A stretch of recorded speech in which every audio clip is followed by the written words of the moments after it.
My husband looked me dead in the eye across the table of a four-star restaurant and slid a printed spreadsheet toward me. "My money is mine now," he announced, "and from today on, we split every single bill 50-50. I did not cry or cause a scene. I simply smiled, paid for my salad, and gave him exactly what he asked for. Less than a month later, his arrogance earned him a certified eviction notice. I am Chloe, 35 years old, and a senior financial consultant. Until recently, I was also the invisible safety net for a man who believed his own illusions. We were sitting at a mahogany table in the middle of a high-end downtown steakhouse. The air smelled of dry, aged beef, expensive cologne, and melted butter. The crystal glasses clinked around us, filled with vintage wine and overpriced spirits. We were supposed to be celebrating my husband Andre and his brand new promotion to vice president of sales. Instead, I found myself staring at a color-coded Excel spreadsheet resting on the pristine white tablecloth. Before I continue this story, let me know where you are watching from in the comments below. Hit like and subscribe if you have ever had a partner or family member try to weaponize finances against you. Trust me, you will want to hear how I handled this entire situation. The waiter had barely cleared our appetizer plates when Andre reached into the inner pocket of his newly tailored suit jacket. He pulled out the folded piece of paper with a deliberate slowness, making sure the rest of the table was watching him. He flattened it out right in front of my water glass. I looked down at it, then up at him, waiting for the punchline. But Andre was not joking. He puffed out his chest, adjusting his silk tie, and spoke loudly enough for the neighboring tables to catch the tail end of his words. "I am a VP now, Chloe," he said, his voice dripping with a newfound entitlement. "I am pulling in six figures. It is time I start building my own wealth and securing my own future. From tomorrow forward, my salary is strictly my money. We are going to split everything in this household down the middle, half and half. No exceptions." I did not give him the satisfaction of an emotional reaction. I did not launch into a monologue about my own struggles or the sacrifices I had made for our marriage. I simply picked up the paper and scanned the neatly typed rows. He had itemized everything: the mortgage, the groceries, the utilities, even the dog food. My eyes caught a few specific rows that made the corner of my mouth twitch. I looked back up at him and kept my voice perfectly level. "You highlighted the premium sports cable package," I pointed out, tapping my manicured fingernail against the paper. "And the golf club membership fees. But you conveniently forgot to add a line item for the $40,000 in student loans that my paycheck wiped out for you 3 years ago." Andre shifted in his seat, his face tightening slightly, but before he could respond, his brother-in-law decided to intervene. "Connor is a wealthy white man who married Andre's sister a few years ago. He comes from generational money, the kind that breeds an unearned sense of superiority. He considers himself an alpha male financial guru and constantly feeds Andre toxic advice about how to control a household." Connor swirled his expensive scotch, the ice clinking against the glass, and leaned across the table with a condescending smirk. "Welcome to the big leagues," Andre Connor drawled, raising his glass in a mock toast. "A man needs his own empire. You cannot let anyone drain your resources when you are trying to build your kingdom." Then Connor turned his gaze to me, his smirk widening. "Come on, Chloe. You are an independent modern woman. You work in finance. You should be applauding this.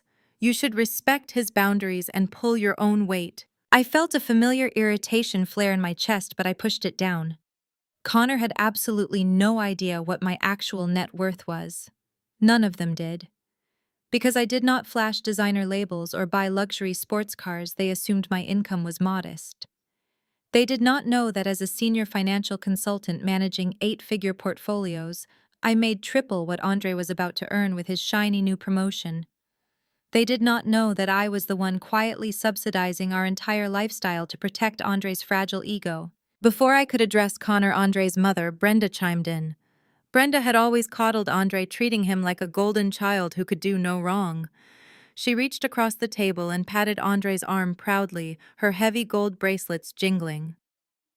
"My son is a leader now," Chloe, Brenda said, her tone dripping with passive-aggressive sweetness. He is a vice president. He needs to move like a boss. A good black wife knows when to step back and let her man build his legacy. You should not be trying to hold on to his coattails now that he is finally making real money. You need to let him lead. I looked at the three of them.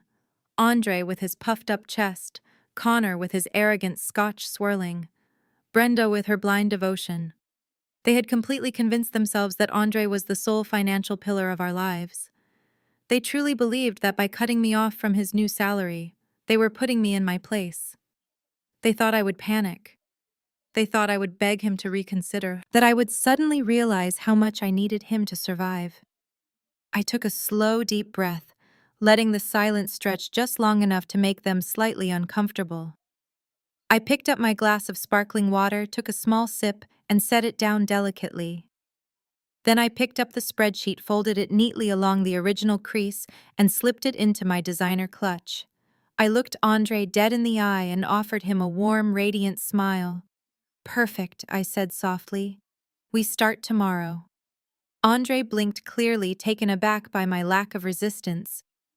He opened his mouth to say something, but just then the waiter approached the table carrying a black leather checkbook. The waiter placed it exactly in the center of the table. Without missing a beat, I unzipped my clutch and pulled out two crisp $20 bills. I placed them on top of the leather booklet.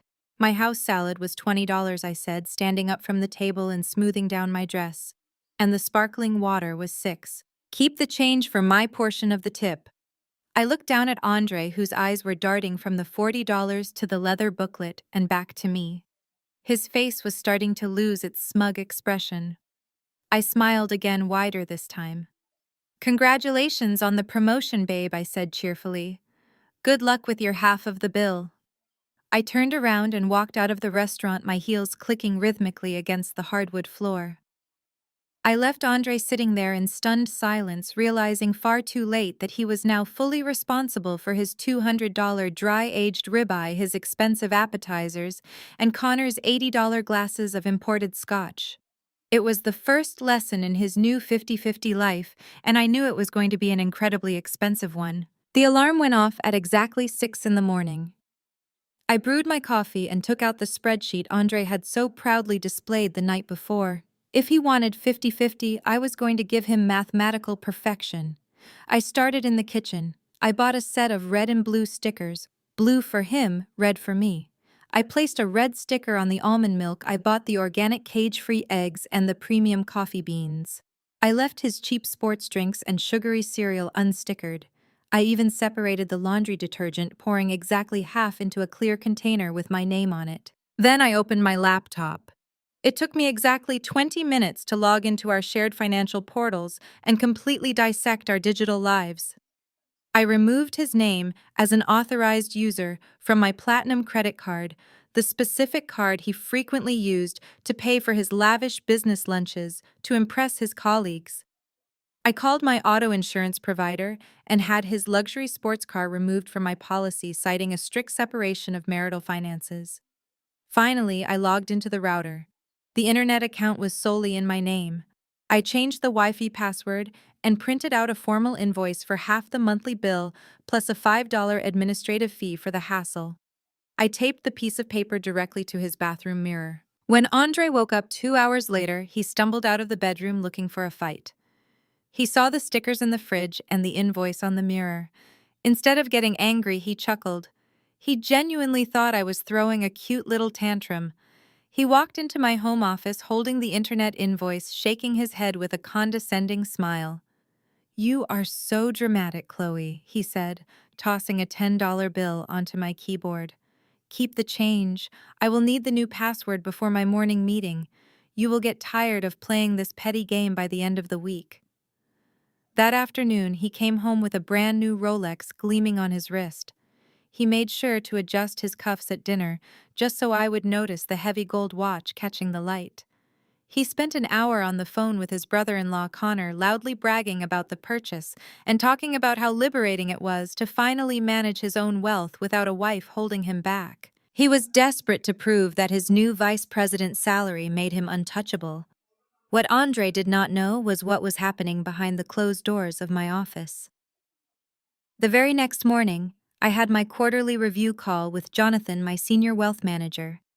Jonathan and I spent 45 minutes reviewing the performance of my investment portfolios, which sat comfortably in the 8-figure range.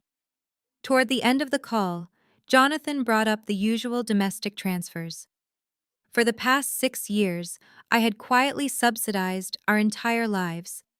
I paid the exorbitant property taxes, the quarterly homeowner association fees, the emergency plumbing repairs, and the landscaping costs, straight out of my private accounts. I did it so Andre could feel like a traditional provider without actually bearing the crushing financial weight of our upscale lifestyle. He honestly believed his modest contributions to our joint checking account were keeping the lights on. Jonathan asked if he should route the upcoming property tax and maintenance payments as usual. I looked at the red sticker on my coffee mug. "No, Jonathan," I told him, keeping my voice perfectly steady.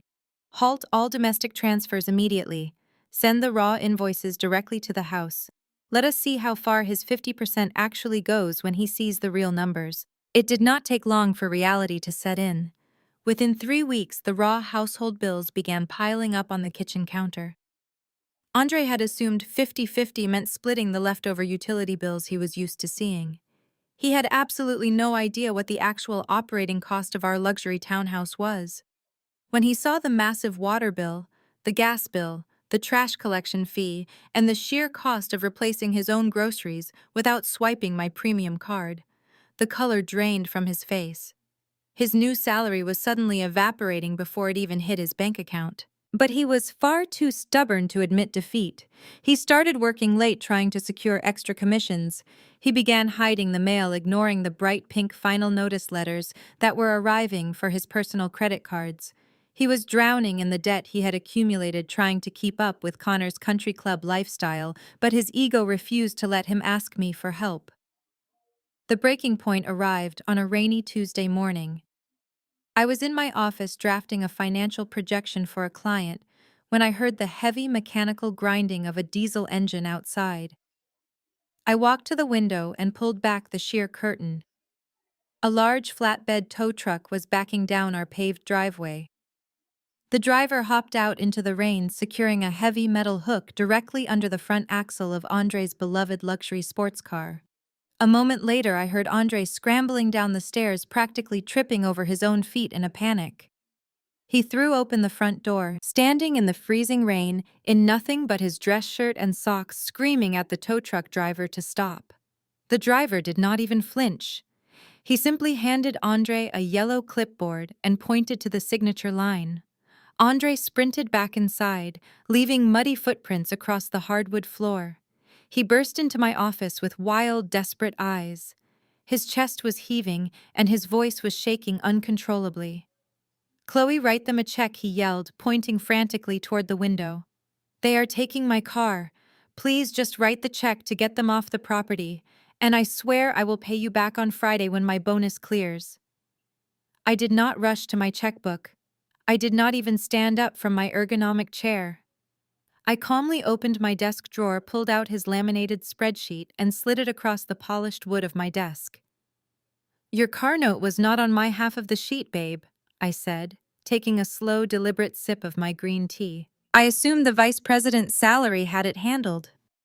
I turned my chair back toward the window and watched in absolute silence as his pristine sports car was hauled away into the rain. The morning after the dinner at the steakhouse, I woke up before the sun even considered rising. The house was completely silent save for the soft hum of the central air conditioning. I lay in bed for a few moments, listening to Andre breathing heavily beside me. He was fast asleep, completely unaware that the ground beneath his feet had fundamentally shifted. He had demanded a 50-50 split driven by his ego and the toxic encouragement of his family. Now it was my turn to execute that demand with absolute flawless precision. I slipped out of bed, tied my silk robe around my waist, and walked downstairs to the kitchen. Our kitchen was massive, featuring a walk-in pantry and a double-door smart refrigerator. I started with the groceries. I took a roll of blue painter tape from the utility drawer and began dividing the shelves. I was not doing this out of spite. I was doing this because he asked for it. I moved his sugary cereal, his cheap sports drinks, and his mass-produced protein powder to the bottom two shelves. I took my organic cage-free eggs, my imported cheeses, my fresh produce, and my premium cold brew coffee, placing them on the top shelves. I ripped off a piece of the blue tape, pressed it firmly down the exact center of the refrigerator glass, and closed the doors. Next, I walked into my home office and booted up my laptop.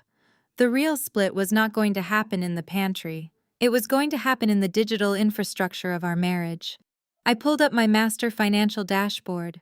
For years, I had seamlessly managed our lives, ensuring no bill was ever late and no service was ever interrupted. Andre had benefited from my pristine credit score and my substantial income without ever lifting a finger. My first target was the Platinum credit card. Andre had an authorized user card with his name printed on it, which was tied directly to my primary account. He loved using that card. He used it to pay for his lavish business lunches, treating his junior sales team to expensive drinks so he could look like a high-rolling executive. He thought the reward points were great, completely ignoring the fact that I was the one paying off the massive balance in full every single month. I clicked the Manage Users tab, selected his name, and hit Revoke Access.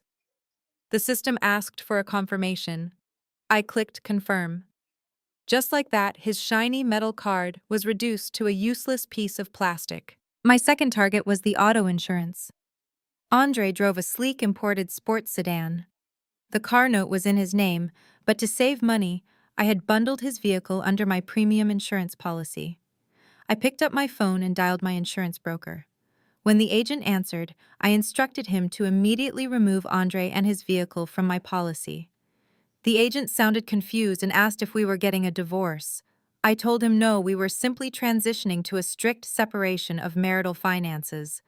By the end of the 10-minute phone call, Andre was entirely uninsured and legally responsible for securing his own coverage. The final step for the morning was the internet.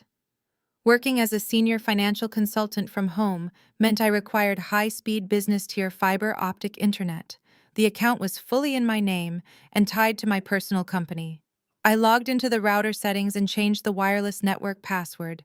Then I opened a blank document and drafted a formal itemized invoice. I calculated exactly 1/2 of the monthly internet bill, added a standard $5 administrative processing fee, and printed it out. I walked into the master bathroom, took a piece of tape, and stuck the printed invoice directly to the center of his bathroom mirror, where he could not possibly miss it. 2 hours later, I heard the shower running. Andre was awake. I sat at the kitchen island sipping my coffee, waiting for the inevitable explosion. Instead of an explosion, I heard a low, condescending chuckle. Andre walked into the kitchen, fully dressed in his tailored suit, holding the printed internet invoice in his hand. He looked at the blue tape dividing the refrigerator and shook his head, a smug smile plastered across his face. He walked over to where I was sitting and tossed a $50 bill onto the marble countertop. "You are so dramatic, Chloe," he said, his voice dripping with amusement. "Keep the change. Just text me the new password before I leave for the office. You really think dividing the groceries and holding the internet hostage is going to break me? I am a vice president now. I can handle real bills. You are just throwing a tantrum because you realize you are losing control over me. You will crack under the pressure of this little game by the end of the week." I did not argue. I calmly took the $50 bill, folded it, and slipped it into my pocket. I read the new password out loud to him. He typed it into his phone, grabbed his briefcase, and walked out the front door looking ridiculously proud of himself. He genuinely believed he had won. To prove just how unbothered he was by my strict boundary setting, Andre decided to make a statement.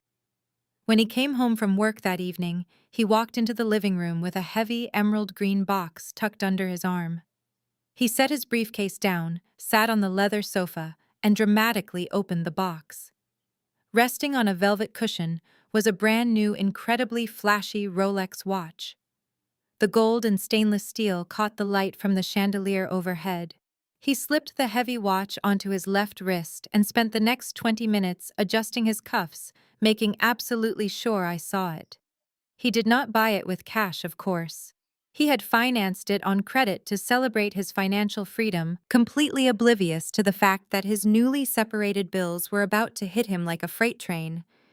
He immediately pulled out his phone and called his brother-in-law, Connor, putting the phone on speaker. "I got the timepiece, man," Andre bragged loudly into the phone, leaning back against the sofa cushions. "Just like you said, an alpha male needs a watch that commands respect in the boardroom. It feels amazing to finally spend my own money on myself without having to ask for permission." Connor's voice crackled through the speaker, praising Andre for taking back his manhood and establishing dominance in the household.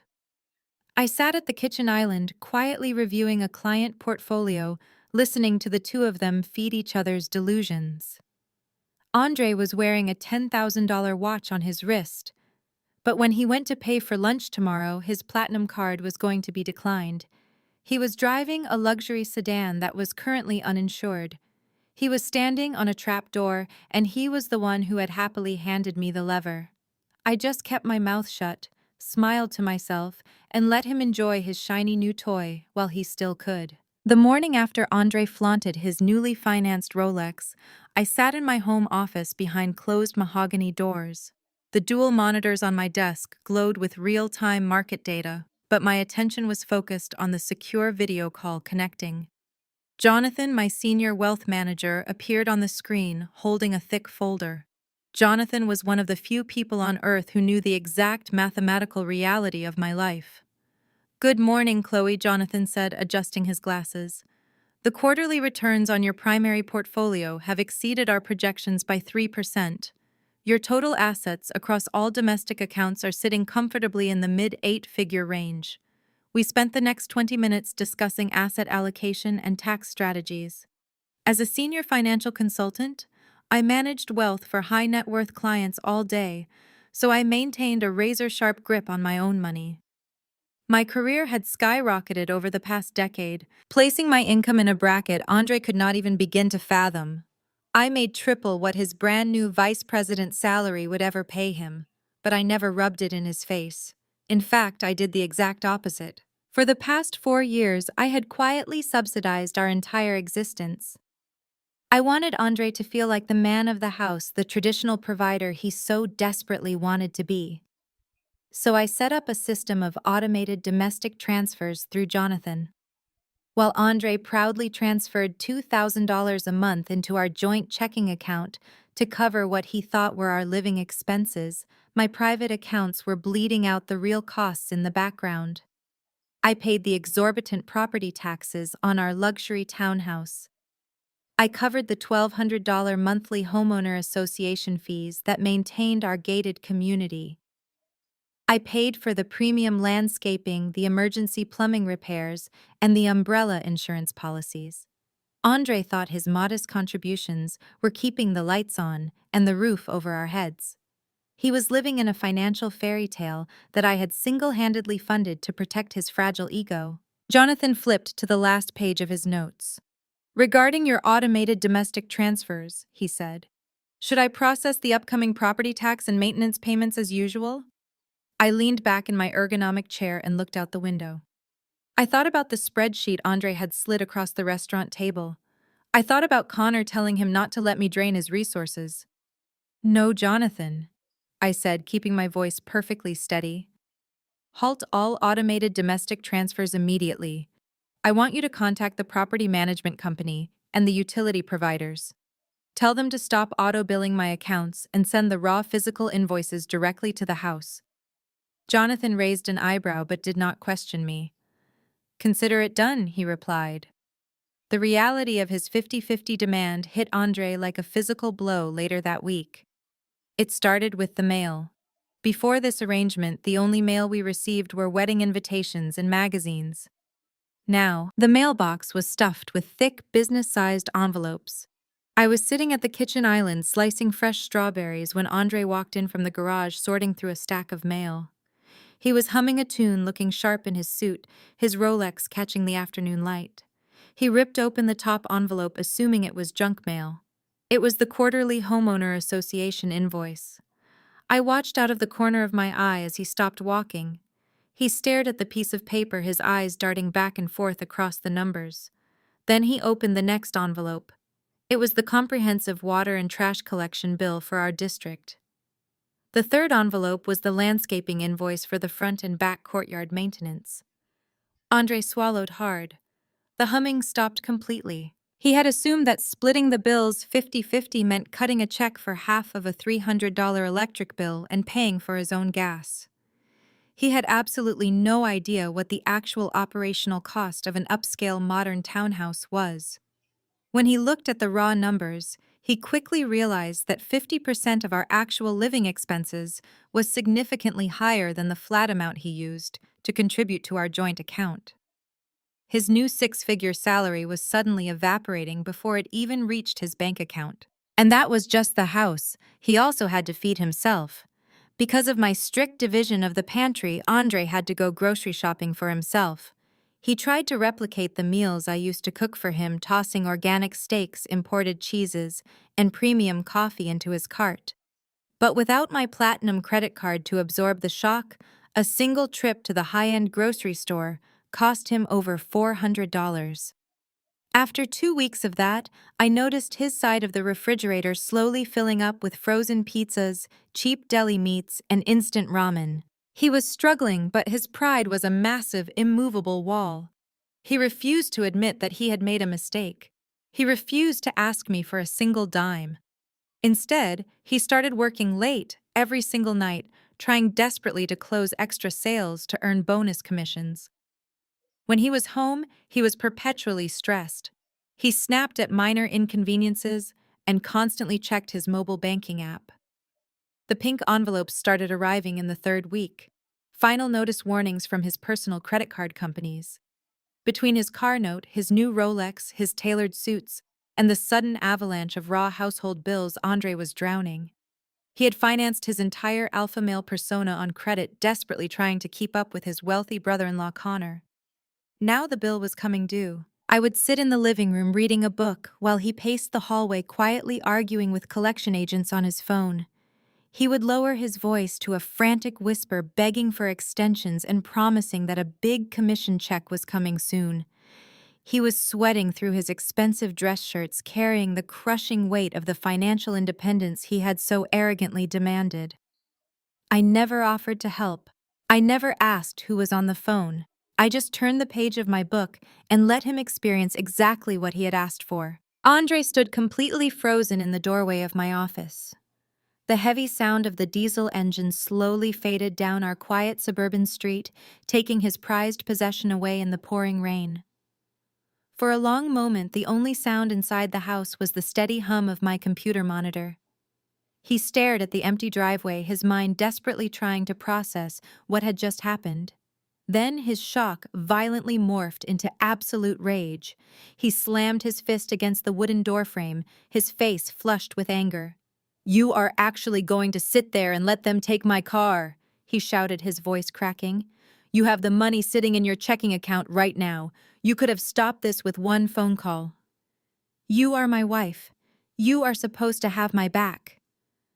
I did not raise my voice. I did not match his frantic energy. I simply closed my laptop and looked at him.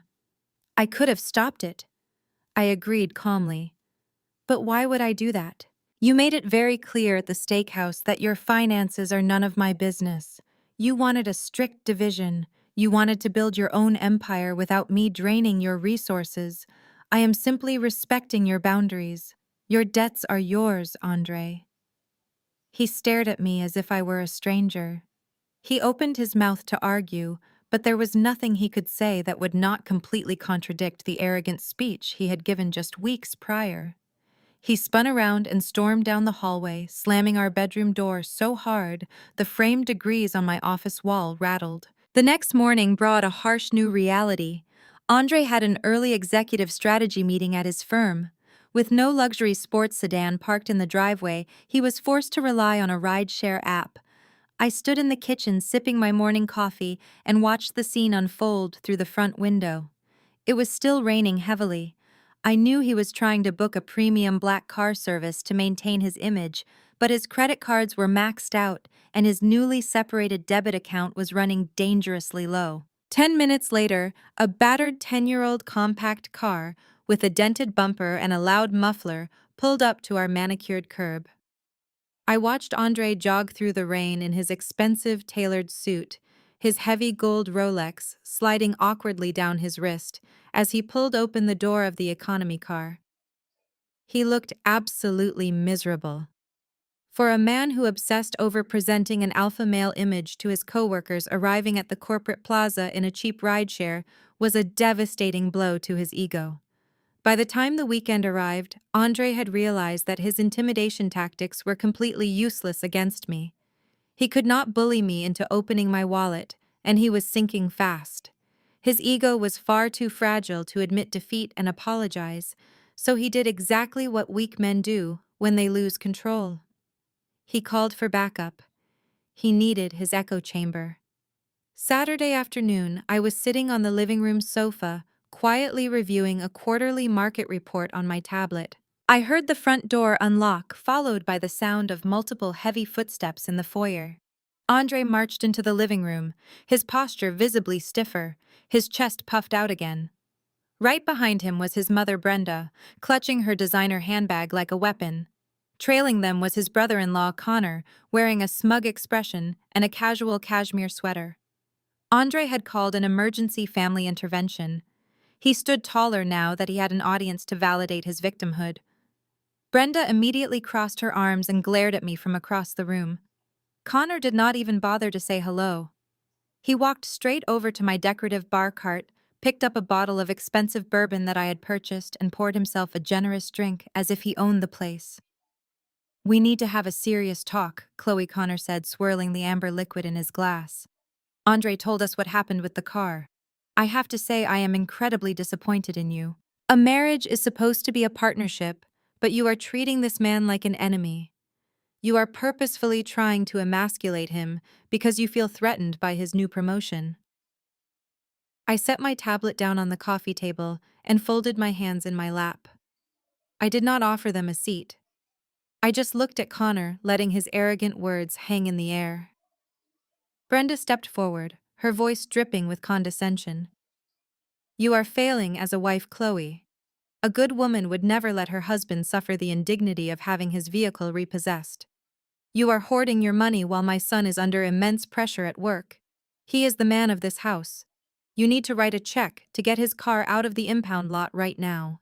And you need to apologize for humiliating him." Andre stood silently behind his mother, letting her fight his battles for him.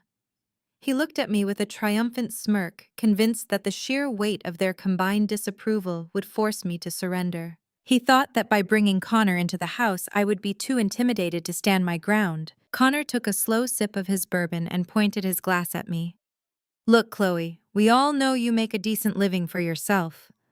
But traditional household dynamics exist for a reason. A man needs his resources to lead.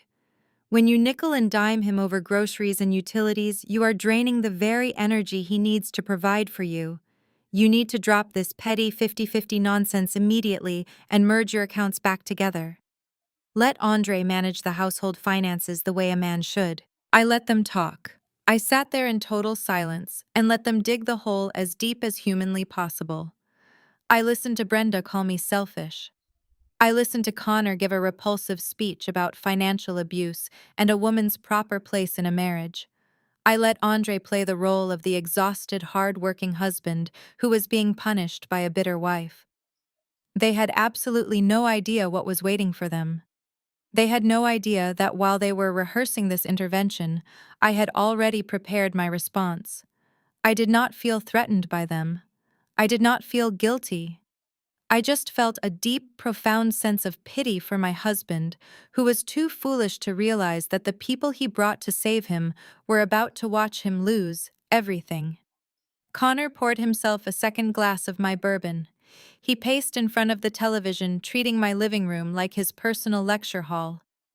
"You see, Chloe?" He began, swirling the glass. "It comes down to basic financial literacy. Economics 101. It's 1. A concept you might not fully grasp working your little spreadsheets." He explained that wealth building requires liquid capital. He claimed that by forcing Andre to pay for trivial things like electricity, water, and groceries, I was actively preventing him from investing in high-yield assets. Connor bragged endlessly about his own household to shame me into submission. Maya never asks questions about our finances, he said proudly, referring to Andre's sister. She deposits her paycheck into our joint account and I allocate the funds. That is how a successful marriage works. Women tend to get too emotional with budgeting. A man sees the bigger picture and knows how to make the money work for the family. Brenda nodded enthusiastically from the armchair. She adjusted her silk scarf and leaned forward, pointing a manicured finger at me. Connor is absolutely right, she said. What you are doing to my son borders on financial abuse, Chloe. I read an article about it just the other day. You are using your income to control him. You are purposely hoarding your money to make him look foolish. The world is hard enough on a successful black man. He has to fight for respect in the corporate world all day, and then he comes home to a wife who acts like his enemy. You are tearing him down instead of building him up. I looked at Brenda. Financial abuse. The sheer irony of the phrase almost made me laugh out loud. I was the one who had quietly paid off her massive credit card debt 2 years ago when she claimed she had a medical emergency that magically turned out to be a cosmetic procedure. I was the one funding the very roof over her son's head. Yet here she was, sitting on my Italian leather sofa, accusing me of hoarding wealth and destroying her son's future. Andre finally spoke up, feeling completely emboldened by his personal cheerleading squad. He leaned forward, resting his elbows on his knees, adopting the posture of a tired but generous king. Look, I am willing to forgive this whole phase, Chloe, he said. I know my promotion brought up some insecurities for you, but this 50-50 game ends today. I need you to wire the release fee to the impound lot right now, and I am going to need you to reactivate my authorized user status on the Platinum card. I have a major client lunch on Tuesday, and I cannot be seen swiping a basic debit card. Connor chuckled, taking another sip of the expensive bourbon I had purchased. Do the right thing, Chloe. Submit to the process. Let Andre lead. If you keep fighting his growth, you are going to end up alone and bitter. Maya understands her role, and that is why she gets to enjoy the luxury lifestyle I provide for her. The audacity was almost artistic. Connor was standing in a house he could not afford, drinking liquor that cost more than his monthly car payment, lecturing a senior wealth manager about basic economics. He was completely unaware that I managed 8-figure portfolios for a living. He thought my job consisted of balancing checkbooks and filing tax returns for mid-level corporate employees. He did not know that his precious stock portfolio, the one he constantly bragged about at family barbecues, was a disorganized mess of depreciating assets that my junior interns would laugh at. Connor set his empty glass on a coaster and walked over, standing directly in front of me, to use his height for intimidation. You need to understand the concept of return on investment, Chloe, he said slowly, as if speaking to a child. When Andre buys a Rolex or drives a luxury sports car, that is not an expense. That is an investment in his professional image. It signals success to his clients. By taking away his car and cutting up his card, you are actively sabotaging his earning potential. You are a liability to his career right now. Brenda chimed back in immediately. He is a vice president now. Do you even understand what that means? He is moving into an entirely different tax bracket. He needs a wife who can elevate him, not someone who acts like a petty roommate, tallying up grocery receipts. If you cannot support his vision, maybe he needs to find a woman who knows how to treat a high-value provider. Andre nodded slowly, agreeing with his mother's thinly veiled threat. He thought the threat of another woman, the threat of a divorce, would be the ultimate weapon to bring me to my knees. He honestly believed he was the prize in this marriage. I took a deep breath and let the silence stretch for a few more moments. I wanted them to get every single grievance out of their systems.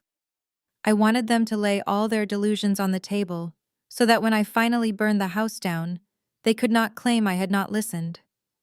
The echo chamber was fully operational. They had spun a complete fantasy, where Andre was a financial titan being held back by a jealous, financially illiterate wife. They were so deeply entrenched in their lies that reality was going to feel like a physical assault. Are you going to say anything? Brenda snapped, her patience completely wearing thin. Or are you just going to sit there with that smug look on your face while my son's car sits in a dirty impound lot? I picked up my tablet from the coffee table and carefully turned off the screen. I smoothed the fabric of my dress and looked at each of them. Andre with his expectant glare, Brenda with her self-righteous anger, Connor with his patronizing smirk. The time for silent, malicious compliance was officially over. I stood up from the sofa. I did not storm off or sigh dramatically. I walked down the hallway to my home office with measured, deliberate steps. I unlocked the bottom drawer of my filing cabinet and pulled out a thick black leather binder. It was heavy, filled with hundreds of pages of bank statements, wire transfer receipts, and investment summaries. I carried it back into the living room and dropped it directly onto the center of the glass coffee table. The heavy thud made all three of them jump. "What is this?" Andre demanded, his voice suddenly losing a fraction of its arrogant edge. "You wanted to talk about basic economics," I said, looking directly at Connor. "Let us talk about return on investment. Let us talk about who actually funds this empire." I reached down and flipped open the heavy leather cover. I bypassed the summary pages and went straight to the raw data. I turned the binder so it faced Connor and Brenda. "Let us start with the foundation," I said, tapping my manicured finger against a highlighted column. "For the past 4 years, Andre has proudly transferred $2,000 a month into our joint checking account. He told you both that he was the primary provider. What he failed to mention is that the monthly operating cost of this townhouse is $12,000. The property tax is the maintenance, the umbrella insurance.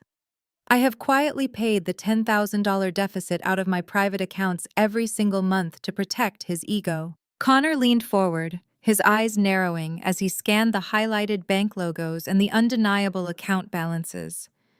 The smirk on his face began to falter. I flipped to the second tab, moving with ruthless efficiency. "And then there are the investments," I continued. 2 years ago, Andre tried to day trade cryptocurrencies because he wanted to impress his golf buddies. He lost $45,000 in 6 weeks on margin calls. I paid the broker to keep us out of litigation. Here are the wire transfers. Last year, he bought a country club membership he could not afford. I paid the initiation fee. His tailored suits, his lavish business lunches, his entire alpha male persona has been completely financed by my platinum credit card." Andre lunged forward. His face flushed a deep, violent shade of red. "Shut up, Chloe," he yelled, his hands scrambling across the glass table to snatch the binder. "That is private financial information. You have no right to show them this." I slammed my palm down hard on top of the open pages, stopping his hands instantly. I leaned over the table, bringing my face inches from his.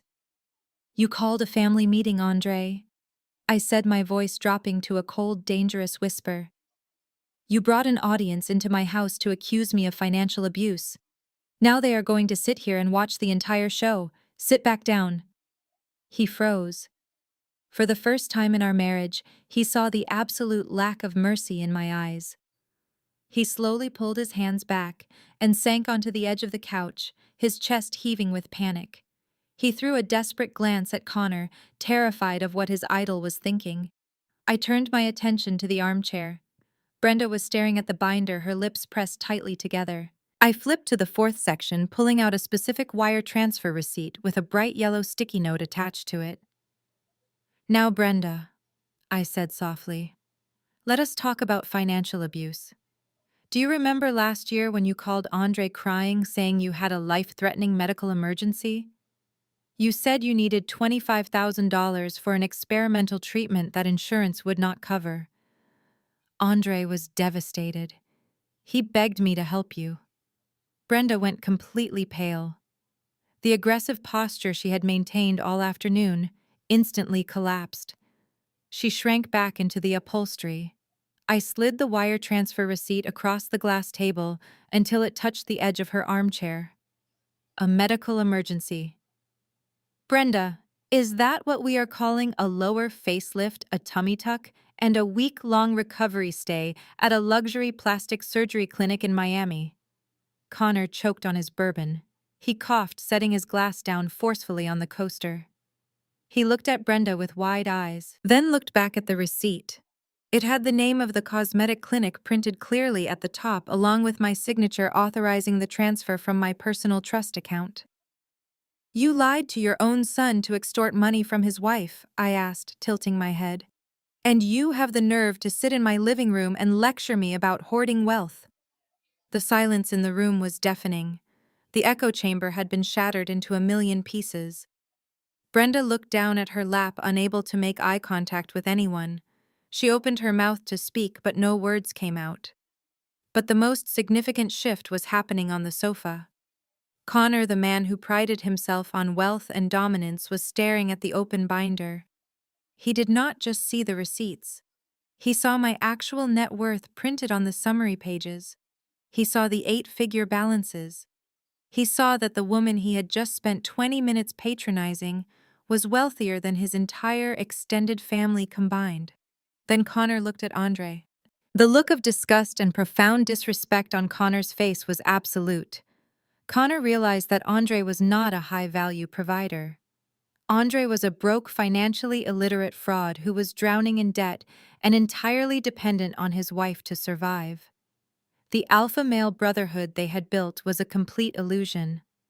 Andre saw the look on Connor's face and visibly crumbled. The arrogant vice president vanished, replaced by a humiliated, desperate man who had just been stripped of everything he valued.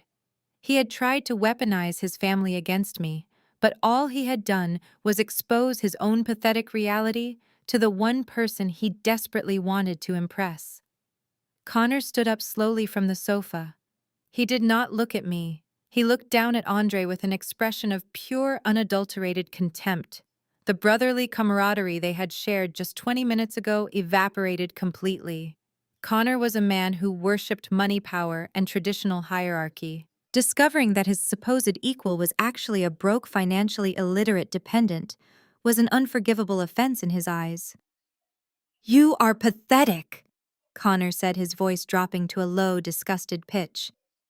"You actually sat there and let me defend you. You let me talk to you about building an empire while you are secretly living off your wife like a teenager getting an allowance. You do not even own the suit you are wearing, do you?" Andre scrambled to his feet, his hands shaking. He was terrified of losing Connor's respect. "Connor, man, listen to me. It is not what it looks like. The market has been tough this quarter. My commissions were delayed. I just needed a temporary bridge until my new vice president's salary kicked in." "Do not call me man," Connor snapped, grabbing his expensive coat from the back of the armchair. "I do not associate with frauds. Maya and I actually build wealth. You are just playing dress-up on your wife's credit card. You let your car get repossessed because you could not afford a basic payment. You are a clown, Andre. Do not ever call me for financial advice again." Connor turned his back and headed toward the foyer. The alpha male brotherhood was officially dead. As Connor walked away, Brenda suddenly burst into tears. It was not the quiet, reflective crying of someone who felt genuine remorse for being caught in a terrible lie. It was a loud, theatrical wail designed to manipulate the room. She pressed both hands to her face aggressively, trying to play the ultimate victim now that her cosmetic surgery extortion had been exposed. "How can you be so cruel, Chloe?" Brenda sobbed, peeking through her fingers to see if her performance was landing. "Family is supposed to protect each other. You are using this money to tear us apart. You set my son up to fail just so you could humiliate him in front of his family. I was in a dark place when I asked for that money. You have no compassion." "I did not set him up," I replied, my voice echoing coldly in the large room. "I just stopped shielding him from his own choices. He demanded a 50-50 split because he wanted to feel like a boss. I gave him exactly what he asked for." The living room descended into absolute chaos. Andre was shouting after Connor, begging him not to leave, desperate to salvage his shattered ego. Brenda was wailing on the armchair, clutching her chest, screaming about how I lacked a Christian heart and how the stress of my selfishness was going to induce a heart attack. The heavy, oppressive weight of their exposed lies filled every corner of the room. The grand intervention they had planned had completely imploded, and then slicing right through the middle of the screaming and the theatrical crying, the sharp chime of the smart doorbell echoed through the house. The sound was so sudden and cheerful that it forced the entire room to freeze.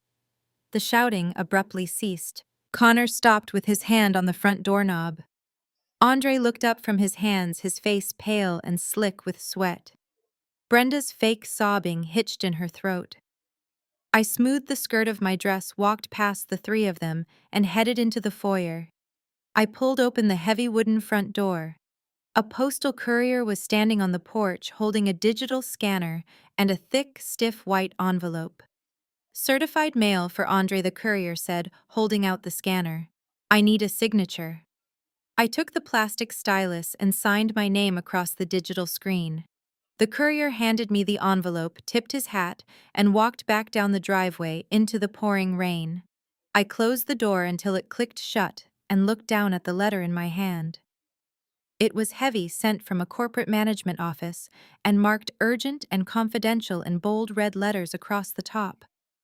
I walked back into the living room. The heavy silence had returned.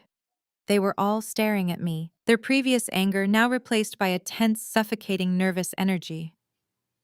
Andre was watching my hands, his eyes darting, frantically terrified of what new disaster was about to strike his crumbling life. I walked over to the sofa, holding the thick white envelope lightly by the corner. I did not open it.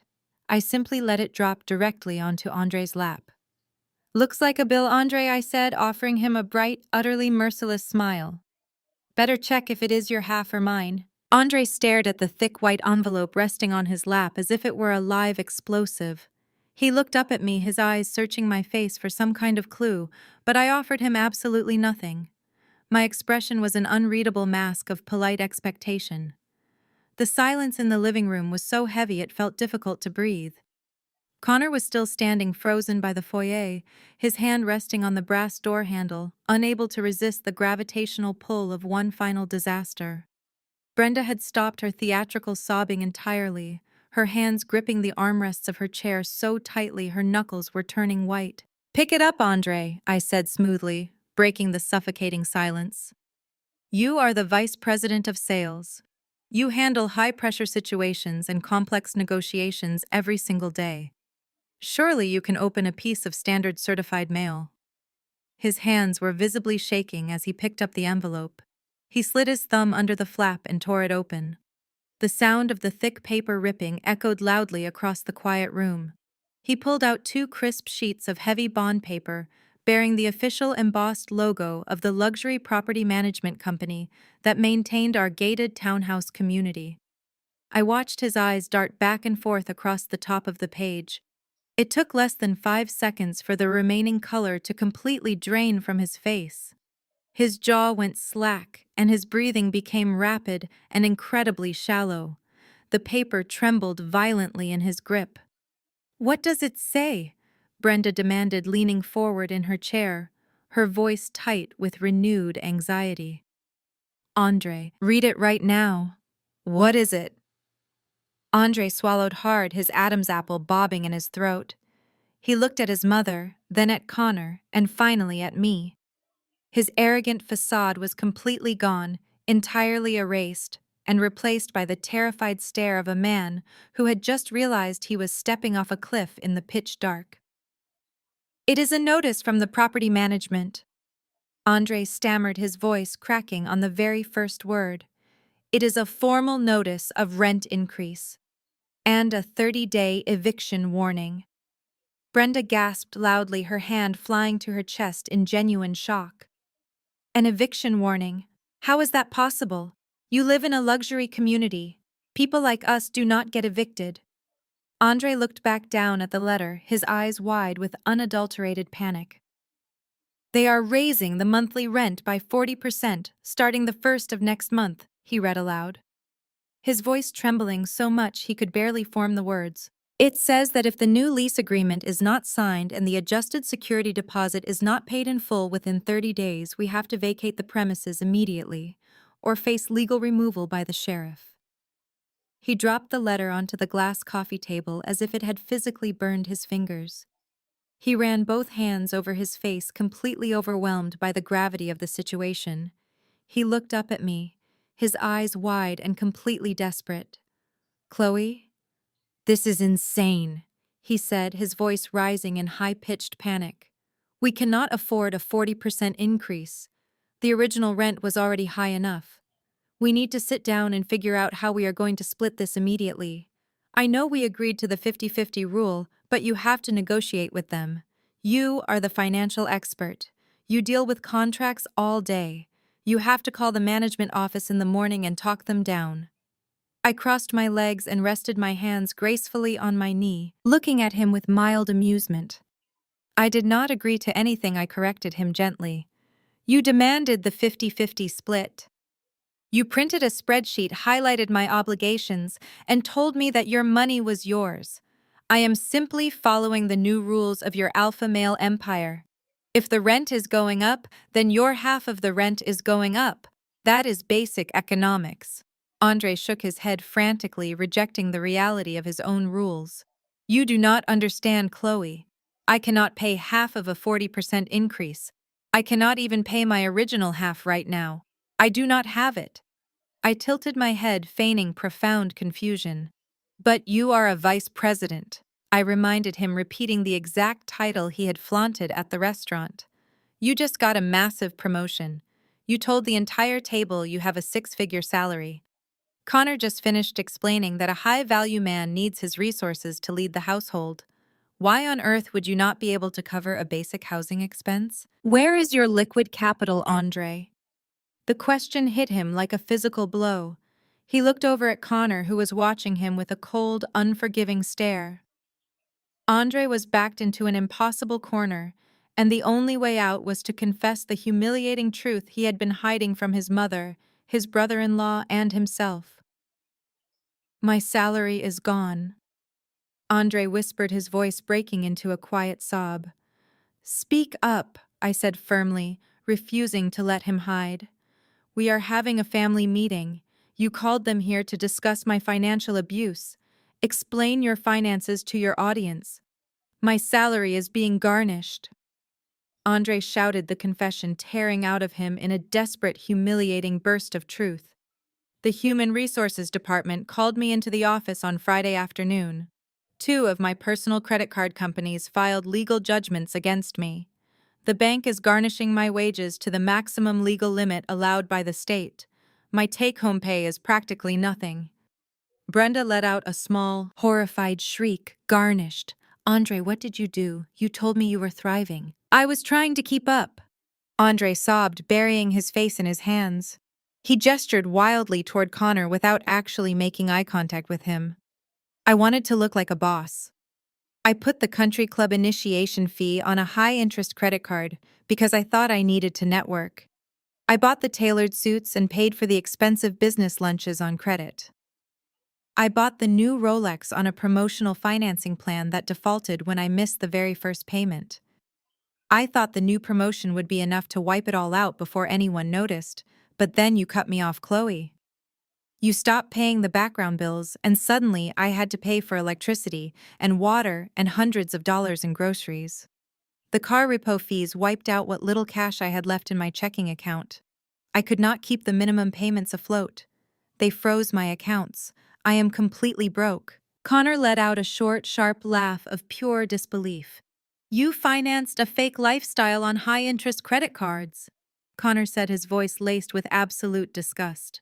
You sit at my table talking about dominance and building an empire, and your entire paycheck belongs to a corporate collection agency. You are not a provider, Andre. You are a dependent playing dress-up. Connor did not say another word. He turned the brass handle, opened the heavy front door, and walked out into the pouring rain, letting the door slam shut behind him. The loud thud echoed through the house like a final judgment. The toxic alliance was officially dead. Andre flinched violently at the sound of the slamming door. He looked completely shattered. His idol had abandoned him in his darkest moment. His mother was staring at him in shocked, paralyzed silence, finally realizing that her golden child was a complete financial disaster. And his wife, the woman he had tried to bully, control, and manipulate, was sitting comfortably on the sofa watching his entire fake world burn to the ground. Chloe, please, Andre begged, sliding off the edge of the sofa and dropping directly to his knees on the expensive living room rug. I am sorry. I was stupid. I let my ego get out of control. I let Connor get into my head, and I ruined everything. I am begging you to help me. We have to merge our accounts back together right now. You have the money. I saw the binder. You can pay this rent increase with a single phone call from your trust account. Please do not let them evict us. I have nowhere else to go. I looked down at the broken man kneeling on my rug. He was crying, his tears soaking into the collar of the expensive dress shirt he had not even paid for yet. He was begging me to save him from the consequences of his own monumental arrogance. But his assumption was entirely wrong. He thought the eviction notice meant we were both losing our home. He thought we were in this together. He still had absolutely no idea who he was really dealing with. I looked down at the broken man kneeling on my rug. I slowly stood up from the sofa, smoothing the fabric of my dress with deliberate care. I reached over to the glass coffee table, picked up my tablet, and calmly powered it down. I looked at Andre, who was still staring up at me with red, puffy eyes, waiting for me to miraculously save him from the consequences of his own actions. I am not negotiating with the property management, I said, my voice completely devoid of emotion. And I am certainly not writing a check from my trust account. I am not renewing my half of the lease, Andre. I am moving out. The words hung in the air, cold and absolute. Andre blinked, his brain clearly struggling to process the reality of what I had just said. He had expected me to yell. He had expected me to gloat. He had never expected me to simply walk away. Moving out, he repeated, his voice dropping to a hoarse whisper. What are you talking about? You cannot move out. Where are you going to go? We live here. This is our home. I am going to go live in a place where I do not have to divide my groceries with blue painter tape, I replied lightly. I am going to live somewhere I am respected, not merely tolerated until my paycheck is needed. My 30 days notice starts today. Andre scrambled up from his knees, his expensive leather shoes slipping awkwardly against the rug. He grabbed the edge of the coffee table to steady himself. You cannot do this, Chloe. You cannot just leave me here holding this lease alone. I just told you my wages are being garnished. They are taking almost everything. I cannot even afford the original rent by myself, let alone a massive 40% increase. How am I supposed to pay for this luxury townhouse on a garnished check? I do not have a car to get to the office. My credit cards are completely frozen. I have absolutely zero liquid cash. I will be out on the street by the end of the month. I tucked my tablet under my arm and offered him a polite corporate smile. That sounds like a vice president problem, I said smoothly, not a Chloe problem. You drew the financial boundary at the steakhouse. I am simply standing on the other side of it, exactly where you told me to be. Brenda, who had been sitting in paralyzed silence since Connor walked out, suddenly found her voice. The shock wore off instantly, replaced by the aggressive, manipulative tactics she had used her entire life. She shot up from the armchair, her face twisted into a mask of pure, self-righteous fury. You are a monster, Brenda screamed, pointing a trembling finger directly at my face. You are actually going to abandon your husband over a pile of money. What happened to for better or for worse? What happened to standing by your man through thick and thin? The very first moment this man hits a rough patch, you pack your bags and run like a coward. You are breaking your sacred vows in front of God. I turned my head to face her, completely unfazed by her theatrical screaming. A rough patch, Brenda. Is that what we are calling financial infidelity and sheer arrogance now? He did not lose his money in a tragic, unforeseen accident. He actively spent it trying to buy the respect of a brother-in-law who just walked out that front door in absolute disgust. And as for my vows, I kept them perfectly. I paid for his entire life for 4 solid years. I paid for your fake medical emergency. I gave this family everything I had, and your son rewarded me by sliding a spreadsheet across a dinner table and telling me my money was no longer his concern. Brenda stomped her foot on the expensive rug like a petulant child throwing a tantrum. He is your husband, she shrieked, her voice echoing loudly in the high-ceilinged room. You are supposed to submit to him and help him rebuild his kingdom. You are a black woman. You are supposed to hold your family together, not abandon a black man when the corporate system is tearing him down. You are supposed to be his peace. The system is not tearing him down. I shot back. my voice finally rising just enough to cut through her hysterical noise. His own fragile ego tore him down. He wanted to be a high-value provider so badly that he financed a completely fake lifestyle on high-interest credit cards. He explicitly told me to handle my half while my half is leaving. Andre stepped quickly between me and his mother, holding his hands up defensively, terrified that the argument was pushing me further away. Chloe, stop, please. Do not pack your bags. We can fix this right now. I will tear up the spreadsheet. I will give you full access to all my bank accounts and passwords. I will let you manage everything just like Connor said Maya does. You can put me on a strict allowance. Just please call the landlord tomorrow morning. We have to negotiate a lower rate so we can stay here. I cannot face my coworkers if they find out I got evicted. His desperation was truly pathetic to witness. He was still desperately clinging to the idea that this was a shared crisis. He truly believed that if he just surrendered his non-existent financial control to me, I would simply snap my fingers, pay the overdue bills, and make the scary collection agents go away. He thought my refusal to renew the lease meant I was fleeing a greedy corporate landlord just like he was. I walked past him, heading toward the hallway that led to the master suite. There is nothing left to negotiate, Andre. I am not signing a new lease agreement with anyone. You have exactly 30 days to figure out how to pack up your cheap suits and your unstickered groceries. Andre lunged forward and grabbed my elbow, his grip frantic and tight. I stopped walking immediately. I looked down at his hand gripping my arm, and then I looked up directly into his eyes. My expression was so cold and unyielding that he instantly realized his mistake. He slowly let go of my elbow and took a full step back in fear. Chloe, please, he begged, fresh tears streaming down his face. I am begging you as my wife. Just call the property management company. Tell them we have been excellent tenants. Tell them we need a temporary extension on the deadline. You know exactly how to talk to these corporate people. Just find out who the actual landlord is. Let me talk to the owner of the building. I am a salesman. I can negotiate with the owner directly, man to man. Just give me the chance to fix this. I stood silently in the hallway, looking back at my husband and his mother. They were completely broken, trapped in a nightmare of their own making, flailing wildly for a lifeline. Andre wanted to speak to the landlord.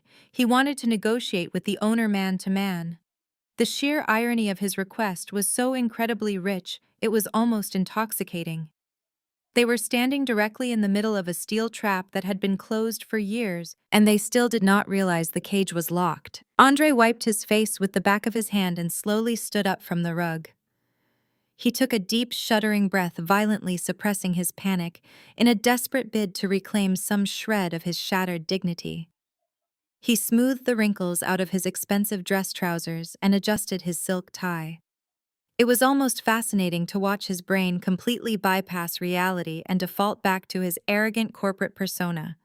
He was a cornered animal, and his only defense mechanism was to pretend he was still the apex predator. He reached down and snatched the eviction notice off the glass coffee table. He flattened the crumpled paper against his palm, his eyes narrowing as he scanned the text. I can fix this, he announced, his voice suddenly dropping an octave, desperately trying to project authority. I just need to get the decision maker on the phone. These property management companies are all the same.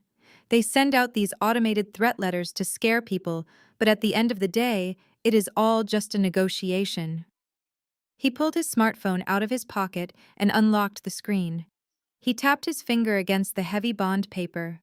I just need to talk to the landlord directly. Andre continued pacing a few steps across the living room.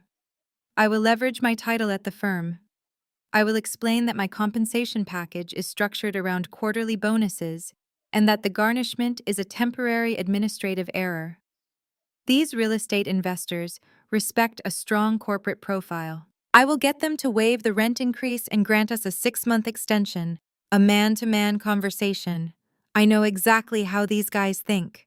Brenda let out a long, shaky exhale from her armchair. She pressed a hand to her chest, her face lighting up with a pathetic mixture of relief and absolute delusion. That is right, Andre, she encouraged him, nodding vigorously. You take charge. You use your business degree. Show this landlord who he is dealing with. Do not let some faceless corporation push this family out into the street. I stood perfectly still in the hallway, my arms resting loosely at my sides, watching the two of them feed off each other's ridiculous fantasies. They were hyping themselves up for a boardroom showdown that was never going to happen. Andre squinted at the top left corner of the letterhead, looking for a corporate directory or a direct phone number. C&A Holdings, LLC. He read aloud, his brow furrowing in concentration. A limited liability company. Probably some mid-level investment group buying up properties in the suburbs. There has to be a registered agent or a managing partner listed at the bottom of this notice. Let me just find the signature block. He flipped the page over, scanning the legal boilerplate at the bottom of the eviction warning. I took a slow, measured step forward, leaving the shadow of the hallway and stepping fully back into the bright light of the living room. The soft click of my heels against the hardwood floor sounded like a gunshot in the tense silence. Andre paused, his thumb hovering over his phone screen, and looked up at me. "You are not going to find a phone number for the managing partner on that paper, Andre," I said, my voice dead calm. "And you are certainly not going to have a man-to-man conversation with the landlord." "Why not?" he demanded, a flash of defensive anger returning to his eyes. "You think I cannot close a negotiation. You think because I made a mistake with my credit cards that I suddenly forgot how to pitch." I took another step closer, entirely invading his personal space. I looked at the embossed letters at the top of the page he was holding. "The C stands for Chloe," I said softly, enunciating every single syllable with absolute precision. Andre froze. He blinked rapidly, his brain completely short-circuiting as the words hit his ears. He looked down at the paper, then back up at me, his mouth opening and closing without producing a single sound. "The A stands for Andre." I continued, my voice steady and completely devoid of mercy. "Because when I formed the holding company 4 years ago, I foolishly thought we were building a future together. I thought I was securing an asset for our marriage. But you are not a managing partner, Andre. You have no equity. You never contributed a single dollar to the down payment. I am the sole proprietor of the LLC." Brenda let out a sharp, breathless gasp. She gripped the arms of her chair so tightly she looked like she was bracing for a car crash. "I bought this luxury townhouse 4 years ago through my company," I said, maintaining absolute eye contact with him. "When we moved in, I handled all the paperwork. You were too busy bragging to your friends about our new gated community to actually read the documents I asked you to sign. You thought you were signing a homeowner association agreement. You were actually signing a standard residential lease agreement." The color drained from Andre's face entirely, leaving his skin a sickly ashen gray. The smartphone slipped from his trembling fingers and hit the plush rug with a muted thud. "You have not been paying half the mortgage, Andre," I told him, delivering the final crushing blow. "You have been paying me rent. Your $2,000 monthly transfers went directly into my corporate business account. I am the property owner. I am the landlord. And your lease is up." The silence that followed was absolute. It was a heavy, suffocating vacuum that sucked all the air out of the room.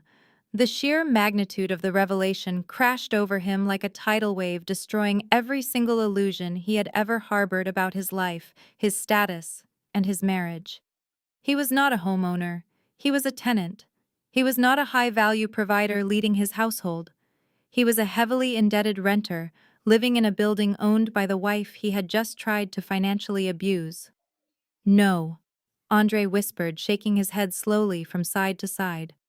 "No, that is a lie. That is illegal. You cannot do that. We are married. This is marital property." I smiled, a cold, sharp expression that offered absolutely no comfort. Marital property only applies if joint funds were used or if you did not sign a prenuptial agreement. And since you eagerly signed our prenup years ago because you assumed I was drowning in student debt, the LLC and all its assets belong entirely to me. Brenda shot out of her chair, her face twisted in absolute horror. You are his landlord, she shrieked, the reality finally piercing through her thick layer of delusion. You have been collecting rent from your own husband. You let him sit here and worry about being evicted when you own the building. I turned my gaze to Brenda. He did not have to worry about being evicted until he demanded that we split everything 50-50. Before the spreadsheet, I happily subsidized his rent. I happily covered the massive operating costs of this property so he could feel like a king in a castle he did not own. But the king demanded financial independence. The king declared that his money was his alone. So the holding company adjusted his rent to reflect the current market rate. And since he cannot afford the market rate, the holding company is legally evicting him. I looked back at Andre. He was trembling violently, his eyes completely hollowed out. The alpha male persona was dead buried under a mountain of undeniable legal and financial reality. He finally understood the magnitude of the trap he had triggered. He had demanded a strict division of resources, completely unaware that I owned the very ground he was standing on. My 30 days' notice stands, I told him, turning my back on both of them. I am moving out this weekend. The management company expects the property to be entirely vacated by the end of the month. I highly suggest you start packing your unstickered groceries. I did not make it past the doorway of the master bedroom before I heard the frantic slapping of his leather shoes against the hardwood floor. Andre practically threw himself down the hallway after me. He stepped directly into my path, not with the puffed-up chest of a corporate executive, but with the hunched, trembling shoulders of a terrified little boy. "Chloe, please, you cannot just walk away like this," he sobbed, the tears streaming freely down his cheeks now. "I will do whatever you want. I will rip up the spreadsheet right now. I will burn it. We can go back to exactly how things were before the promotion." He reached into his pocket with shaking hands, frantically searching for the folded piece of paper as if destroying the physical object would magically undo the catastrophic damage he had caused. He pulled out the crumpled Excel sheet and tore it in half, then in quarters, dropping the shredded pieces onto the floor between us. "See, it is gone," he said, his voice cracking with a desperate kind of hope. "The 50-50 rule is over. I was wrong. I was so incredibly wrong. I will deposit my entire paycheck directly into the joint account from now on. You can have all the passwords. You can manage every single penny. Just tell the management company to cancel the eviction. We can fix this." I looked down at the torn pieces of paper resting by my shoes, and then I looked back up at the broken man standing in front of me. The sheer humiliation radiating from him was palpable. His entire ego, everything he had built his masculine identity upon, had been entirely obliterated in a matter of minutes. The realization that his arrogant demand for financial independence was the exact weapon that triggered his own ruin had completely shattered him. "There is no paycheck to deposit, Andre," I reminded him softly. "You just admitted your wages are garnished to the maximum legal limit, your accounts are frozen, your credit is destroyed. You have absolutely nothing to offer this partnership but a mountain of high-interest debt." His face crumpled. He reached out and tried to take my hands, but I took a deliberate step back, refusing the physical contact. "But I am your husband," he pleaded, his voice dropping to a pathetic whisper. "We are supposed to be a team. You cannot just leave me to deal with this alone. I will change. I will listen to whatever you say. I will cut off Connor. I will tell my mother to leave. Just please, Chloe, I am begging you. Do not make me homeless." The rapid reversal was truly staggering to witness. Just hours ago, he was sitting on the sofa with his mother and his brother-in-law, attempting to bully me into submission. He had demanded respect. He had demanded that I recognize his authority as the man of the house. Now, stripped of his illusions and his borrowed wealth, he was begging to be put on an allowance. He was begging to be saved by the very woman he had tried to emotionally break. I tilted my head, looking at him, not with anger, but with a cold clinical detachment. "You wanted your money to be yours, Andre," I said, repeating the exact words he had so proudly declared at the steakhouse. "You wanted to build your own empire without me draining your resources. You told everyone at that table that a man needs his own wealth. Well, this is your wealth. The garnished wages, the repossessed car, the maxed out credit cards, and the eviction notice. That is the empire you built. And just like you demanded, I am respecting your boundaries. Your money is yours, and your debts are yours too. Andre slumped against the hallway wall, as if all the bones in his legs had suddenly dissolved. He slid slowly down the painted drywall until he was sitting on the floor, his knees pulled up to his chest. He buried his face in his hands and began to weep loudly. It was the sound of a man mourning the absolute death of his own pride. From the living room, Brenda finally appeared in the hallway. She had heard the entire exchange. She looked at her son crying on the floor like a child, and then she looked at me.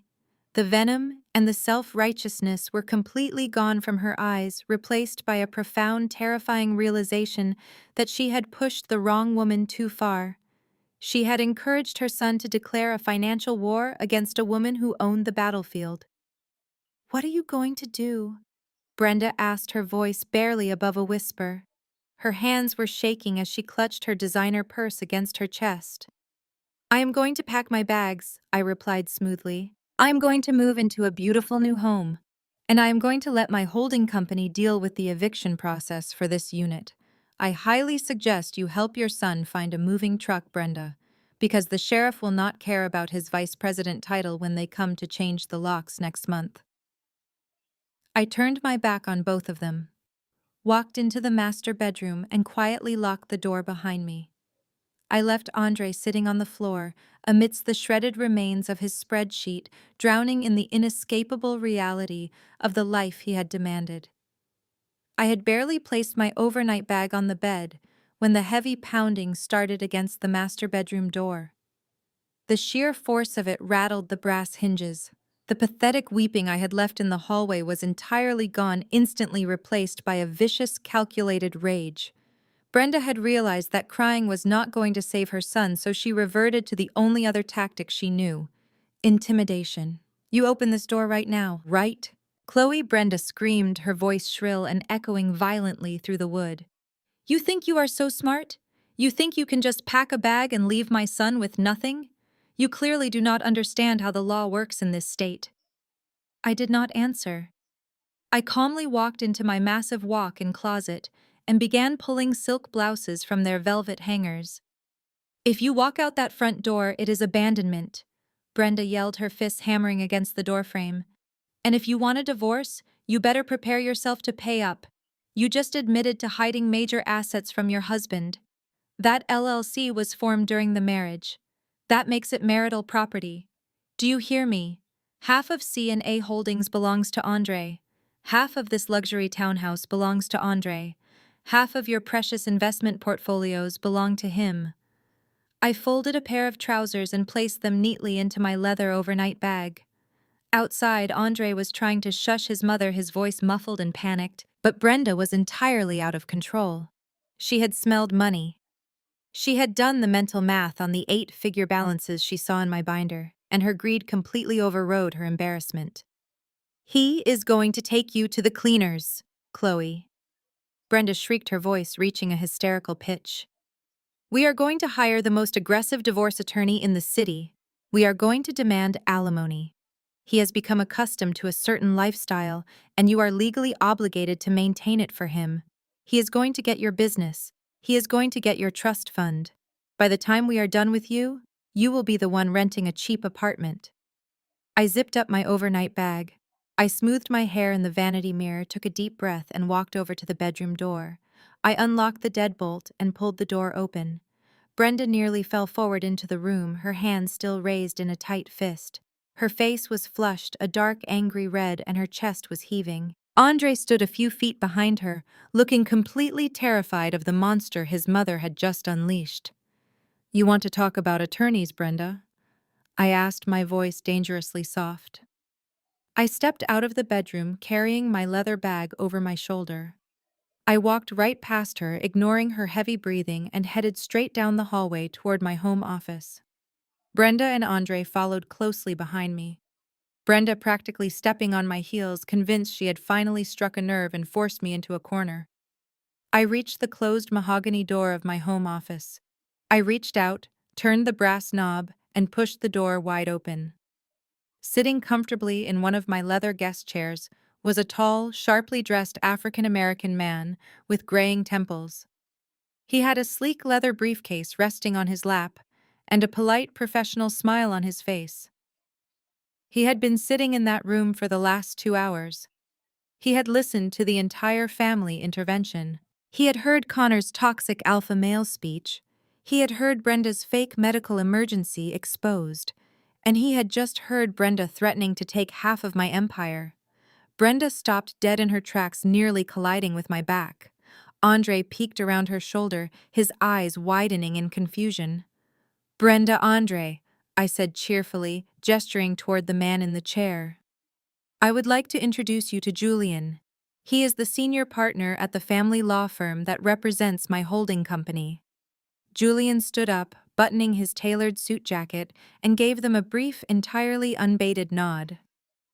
"Good afternoon, Julian," said his voice deep and authoritative. "It has been quite an educational afternoon listening to your perspective on marital property." Brenda swallowed hard, the aggressive fire in her eyes instantly flickering out. She looked at Julian, then at me, her confidence evaporating as she realized she had just screamed her entire legal strategy through a door while my attorney took mental notes. Julian unlatched his briefcase. The metallic click echoed loudly in the quiet office. He pulled out a thick stack of legal documents, neatly bound with a blue cover sheet. He walked over to the doorway and extended his hand, offering the documents directly to Brenda. She stared at the papers as if they were covered in poison.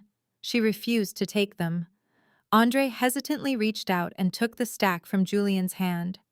"Since you brought up the division of assets," Julian said, his tone entirely professional. "My client asked me to be here today to formally serve these documents and ensure a smooth transition of the property. What you are holding, Andre, is a copy of your executed prenuptial agreement, along with the initial divorce filing." Andre stared at the blue cover sheet, his hands beginning to shake all over again. I stepped forward, looking directly into Andre's terrified eyes. "Do you remember this document, Andre? Because I remember it vividly. I remember how eager you were to sign it 6 years ago. When Andre and I first got engaged, he had just landed his first decent corporate job. I, on the other hand, was driving a 5-year-old sedan and living in a modest apartment. I never talked about my trust fund or my investment accounts. Because I lived simply, Andre naturally assumed I was drowning in the same kind of student loan debt that was crushing him. He was terrified that marrying me would negatively impact his credit score and ruin his chances of building his precious alpha male empire. So he insisted on a prenuptial agreement. He wanted an ironclad, non-negotiable contract stating that any assets, businesses, or properties acquired during the marriage would belong solely to the individual whose name was on the title. He wanted to make absolutely certain that my imaginary debts would never touch his paycheck. He practically dragged me to the notary to get it signed, incredibly proud of himself for protecting his future. "It says right here on page 12, Julian pointed out smoothly, tapping the document in Andre's trembling hands. "What is yours, and what is hers. There is a total waiver of spousal support, alimony, and any claim to business equity. It is one of the most comprehensive waivers of marital property I have ever seen. You were very thorough when you signed away your rights, Andre." Brenda let out a low, breathless wheeze. She leaned heavily against the hallway wall, clutching her chest. The massive payday she had just screamed about had vanished into thin air. There would be no alimony. There would be no settlement. There would be absolutely nothing to extract from me. "You wanted financial independence from the very beginning," I told him, watching the final sliver of hope completely drain from his face. "You signed a legal contract to guarantee a 50-50 split of nothing.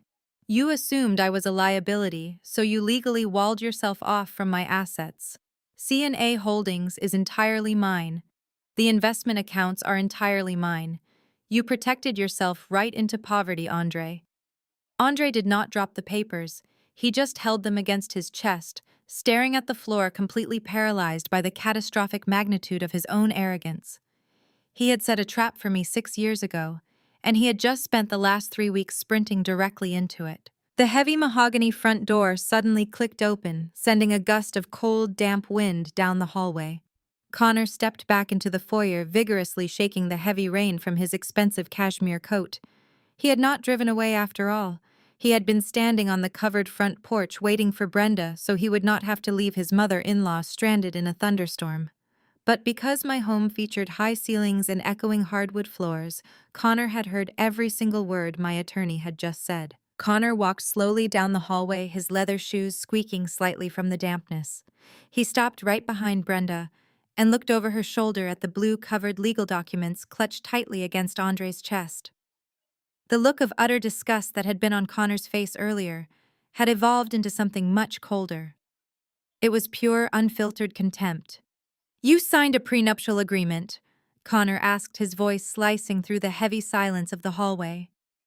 Andre flinched violently at the sound of Connor's voice.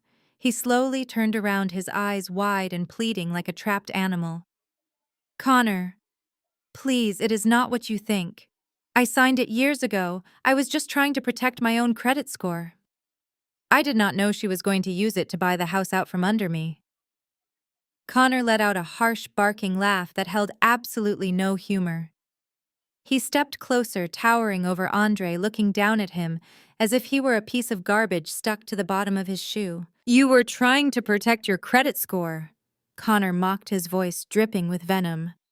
"You sit at my dinner table drinking my scotch, bragging about how you are building an empire. You talk a massive game about being an alpha male and keeping a woman in her proper place.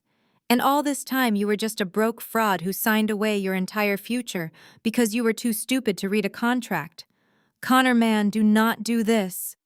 Andre begged, his voice cracking horribly. "I am still a vice president. I can rebuild. I just need a place to stay while the garnishments clear. I can stay in your guest house. Maya will not mind. We are family." Connor took a half step back, physically repulsed by the suggestion. "Stay in my guest house. Are you out of your mind? I do not let losers sleep under my roof. You are an absolute joke, Andre. You could not even control your own household. You let your wife buy the house you sleep in. You let her pay your bills. And then you arrogantly demanded a 50-50 split while driving an uninsured car. You literally evicted yourself." Andre reached out desperately, trying to grab Connor's arm, but Connor slapped his hand away with a vicious swipe. "Do not touch me!" Connor snapped, his face contorting with anger. "You are a liability. I built my wealth. I control my household. My wife respects me because I actually provide for her. You just played dress up on your wife's dime and tried to act like you belonged in my circle. You do not belong anywhere near me. You are a dependent, Andre. You are a financial parasite. I never want to see you at my country club again. And if you try to call my wife for a handout, I will personally ensure the rest of your family finds out exactly why you are sleeping in a motel." The toxic alliance between the two men completely imploded right in front of my office door. The brotherhood of alpha males built entirely on arrogance and the desire to dominate women shattered the moment the money disappeared. Connor had absolutely no loyalty to a man without capital. He worshipped power, and Andre had just been exposed as the weakest man in the room. Connor did not wait for a response. He turned his back on Andre, adjusted his coat, and looked at Brenda. "I am going to the car, Brenda. You have exactly 2 minutes before I drive away and leave you to walk home in the rain." Connor walked down the hallway, stepped out the front door, and pulled it firmly shut behind him. Andre let out a loud, gut-wrenching sob. His legs gave out completely, and he collapsed against the wall, sliding down until he hit the floor. The blue-covered legal documents spilled out of his hands, scattering across the polished hardwood. He pulled his knees to his chest and buried his face in his arms, weeping with a loud, entirely unrestrained agony. He had lost his car, his home, his money, and his marriage. But losing Connor's respect was the final devastating blow that completely broke his mind. Brenda looked down at her son. For the first time in her life, she had absolutely nothing to say. There was no grand speech left to give. There was no way to manipulate the situation, no way to play the victim, and no way to spin this disaster into a victory. She looked into my office, her eyes briefly meeting mine. I stood next to Julian, my posture perfectly straight, my expression entirely unbothered. I had warned her. I had told her exactly what her son had demanded, and I had delivered it to him flawlessly. "Get up!" Andre Brenda whispered, her voice rough and exhausted. Andre just shook his head, pressing his face harder into his arms, his shoulders heaving with violent sobs. "I said get up!" Brenda snapped, her panic rising as she realized Connor was actually going to leave her behind. She reached down and grabbed the collar of Andre's tailored suit jacket. She pulled with all her might, forcing him to his feet. He stumbled forward, practically dead weight in her hands. Brenda did not bother picking up the scattered divorce papers. She hooked her arm under Andre's shoulder and physically dragged him down the hallway.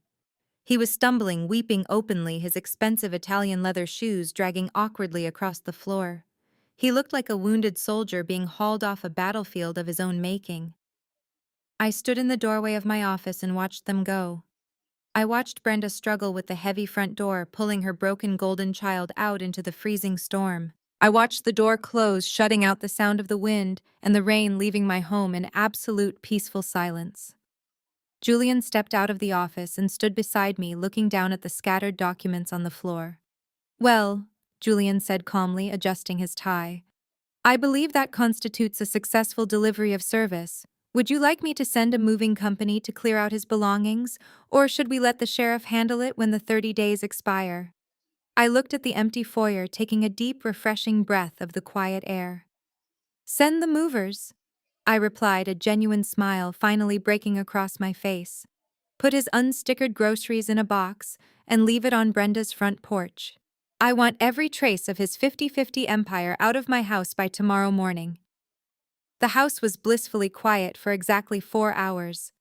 The storm outside had intensified, throwing heavy sheets of freezing rain against the floor-to-ceiling windows of the living room. I spent the late afternoon enjoying the profound silence, sipping herbal tea and drafting a meticulous inventory list for the professional movers arriving the next day.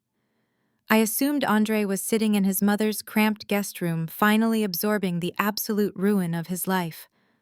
I was wrong. Just after 8 o'clock, the electronic chime of the front door keypad echoed sharply through the foyer. The heavy mahogany door swung open, and Andre stumbled inside.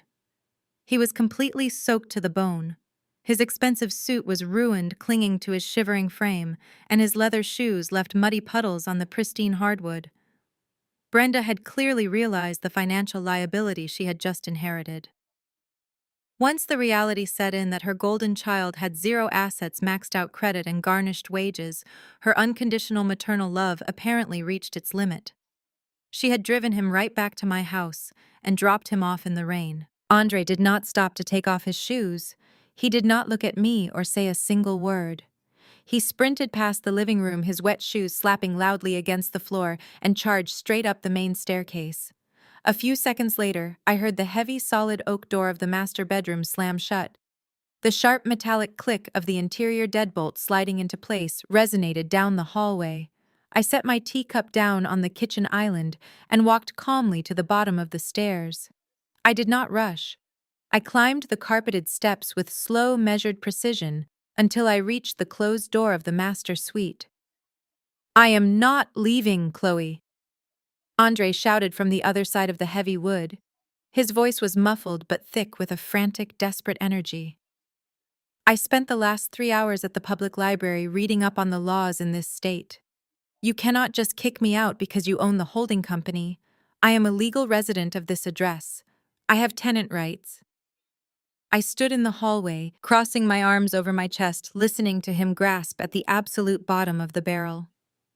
He had gone from a self-proclaimed alpha male building a financial empire to a man desperately Googling squatters' rights on a public computer. "I am establishing residency in this room," Andre continued, his voice rising in volume as he tried to convince himself of his own legal strategy. "I am not stepping foot outside this door. If you want me gone, you have to file a formal eviction with the county court and wait for a judge to sign an order of removal. And with the current court backlog, that could take months. You are stuck with me. You cannot touch me in here." He honestly believed he had found a brilliant loophole. He thought that by locking the door and refusing to leave, he could force a stalemate. He thought I was going to pound my fists against the wood screen in frustration and beg him to come out. He expected a massive emotional fight. I did not bang on the door. I did not raise my voice. I did not even bother to answer him. I turned around, walked back down the stairs, and headed straight into my home office. I sat down in my ergonomic chair and pulled my smartphone out of my pocket. When I purchased the luxury townhouse 4 years ago, I had the entire property retrofitted with a state-of-the-art military-grade smart home automation system. Every single circuit, every air duct, and every plumbing valve was wired into a central network that was registered exclusively to my name and tied to my private email address.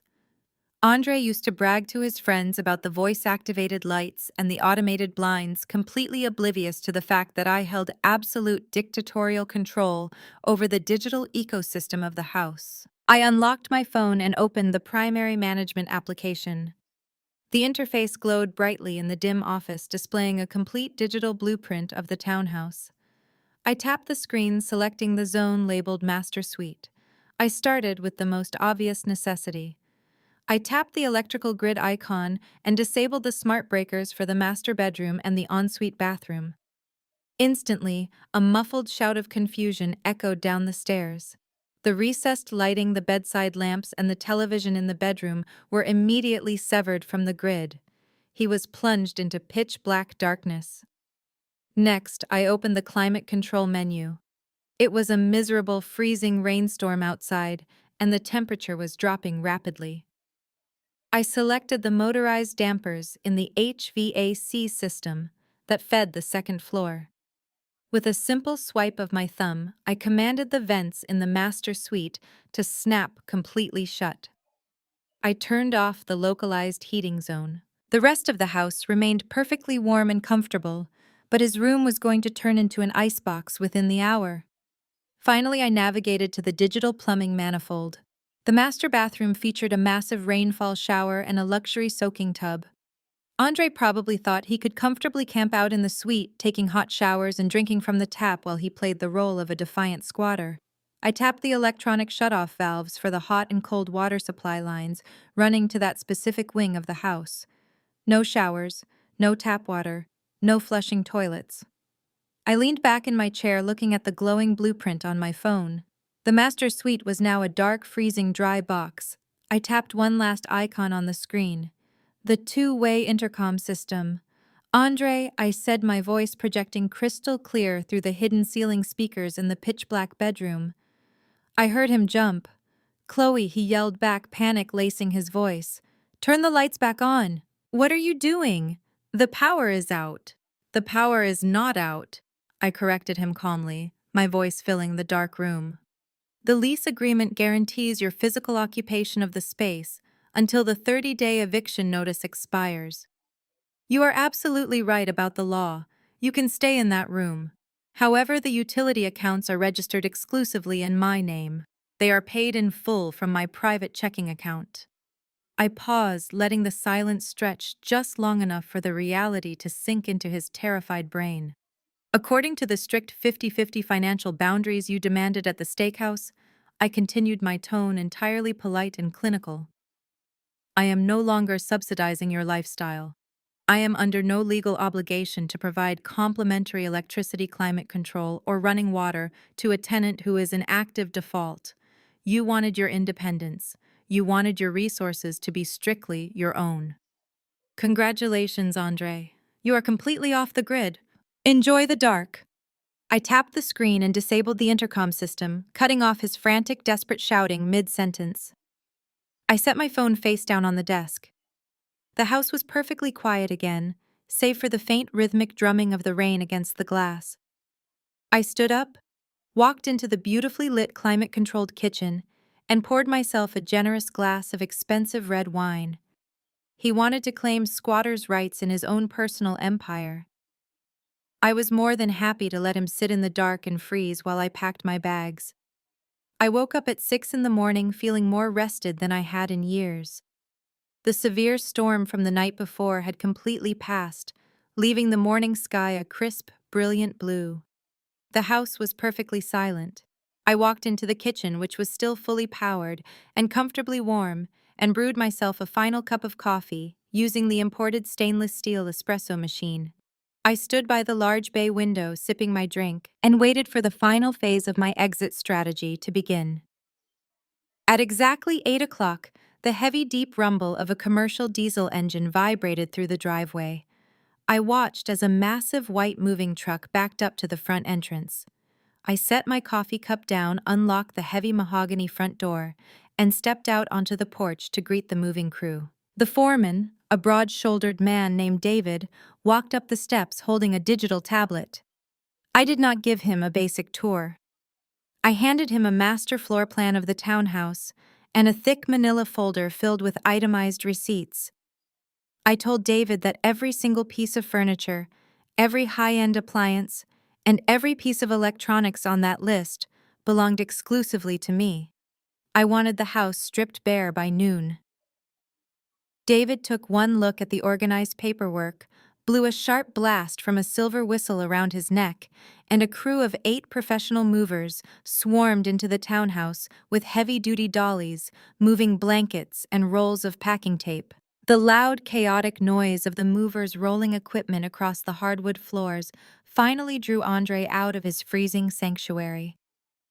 The heavy oak door of the master suite clicked open, and he stepped out onto the second-floor landing. He looked absolutely wretched.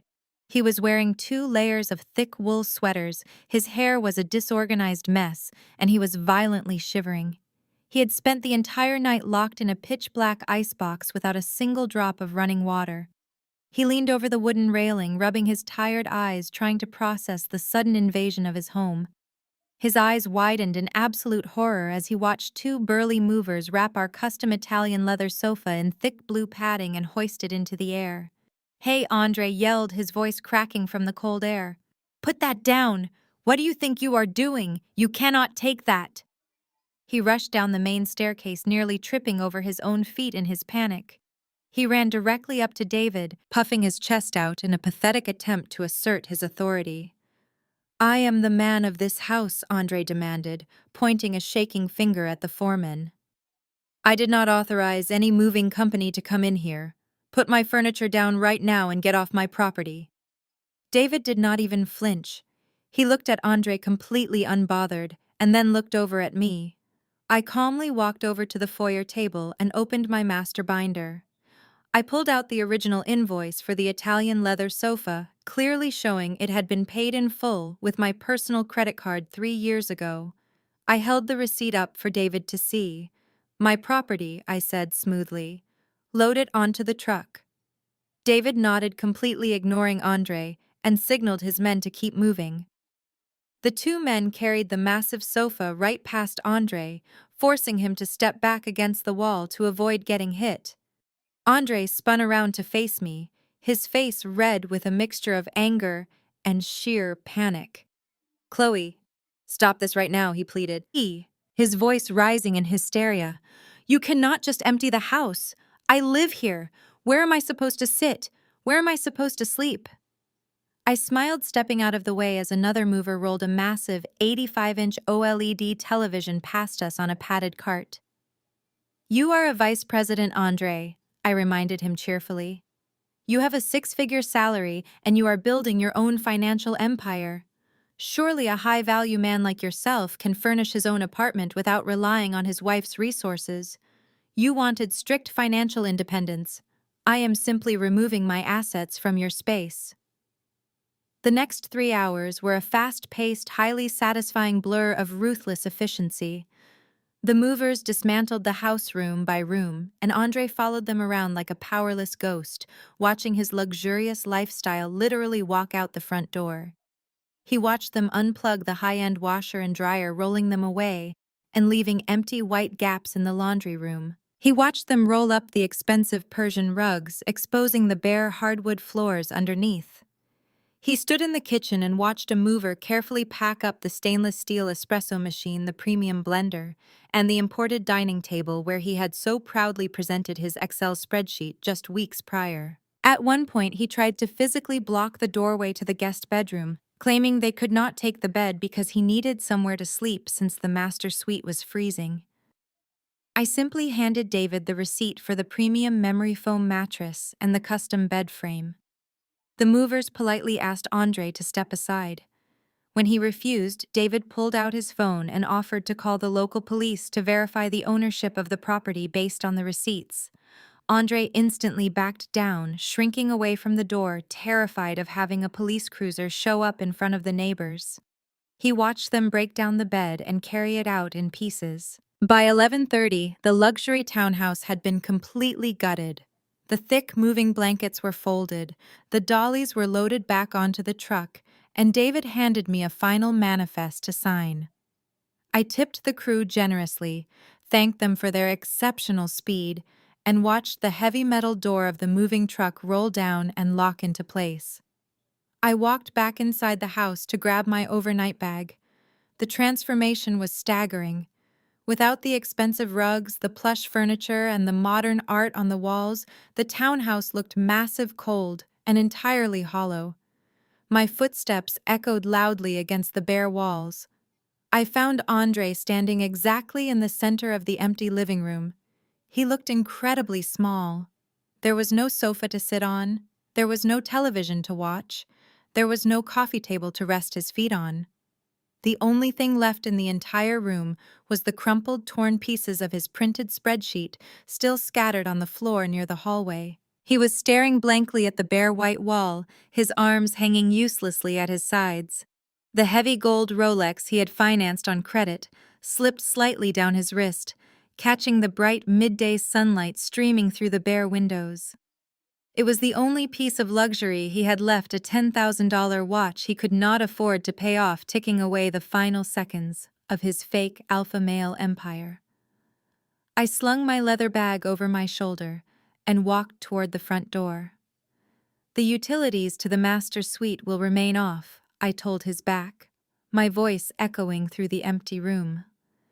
"You have exactly 29 days left to vacate the premises before the sheriff arrives to forcefully remove you. I highly suggest you find a cardboard box to sit on." I did not wait for a response.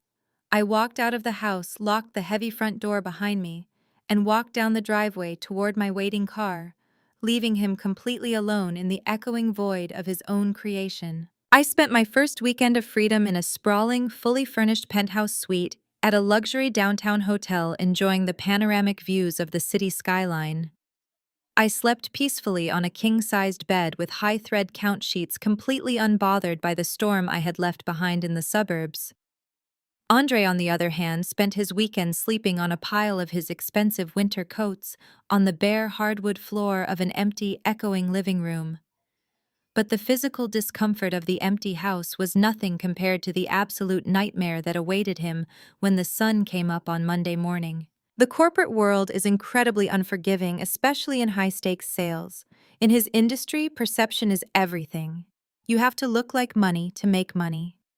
Andre had built his entire professional identity around the illusion of extreme wealth and dominance.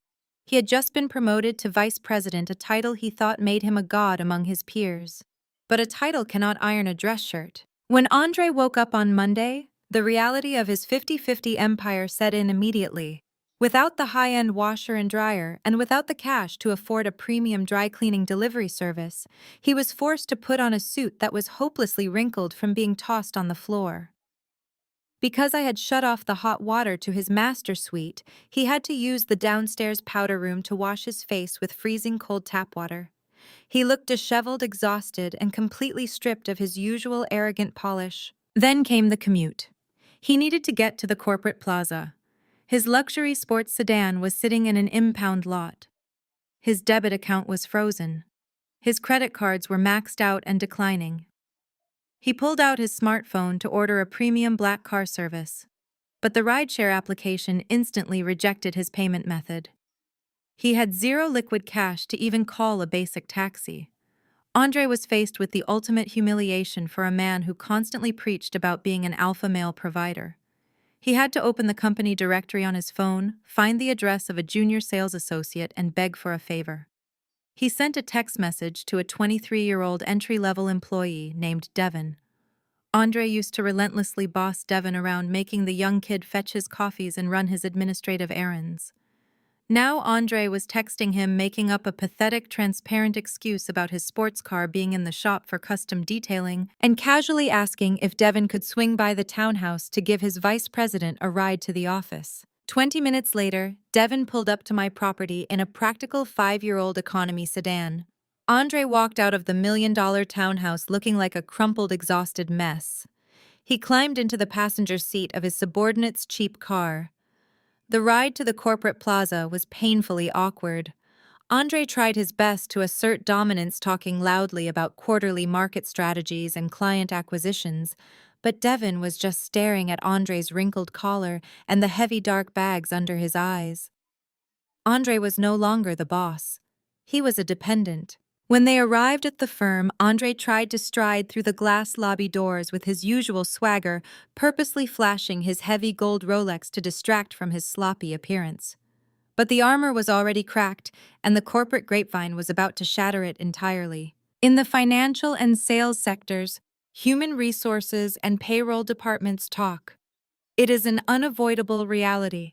When a newly promoted vice president has his wages legally garnished by multiple aggressive collection agencies, the paperwork has to be processed by junior clerks. The legal judgments are attached to his employee file. It took exactly 4 hours for the whispers to start in the break room. By Tuesday afternoon, the entire sales floor knew that the arrogant new executive was legally broke. The absolute destruction of his professional image peaked during the traditional Tuesday lunch hour.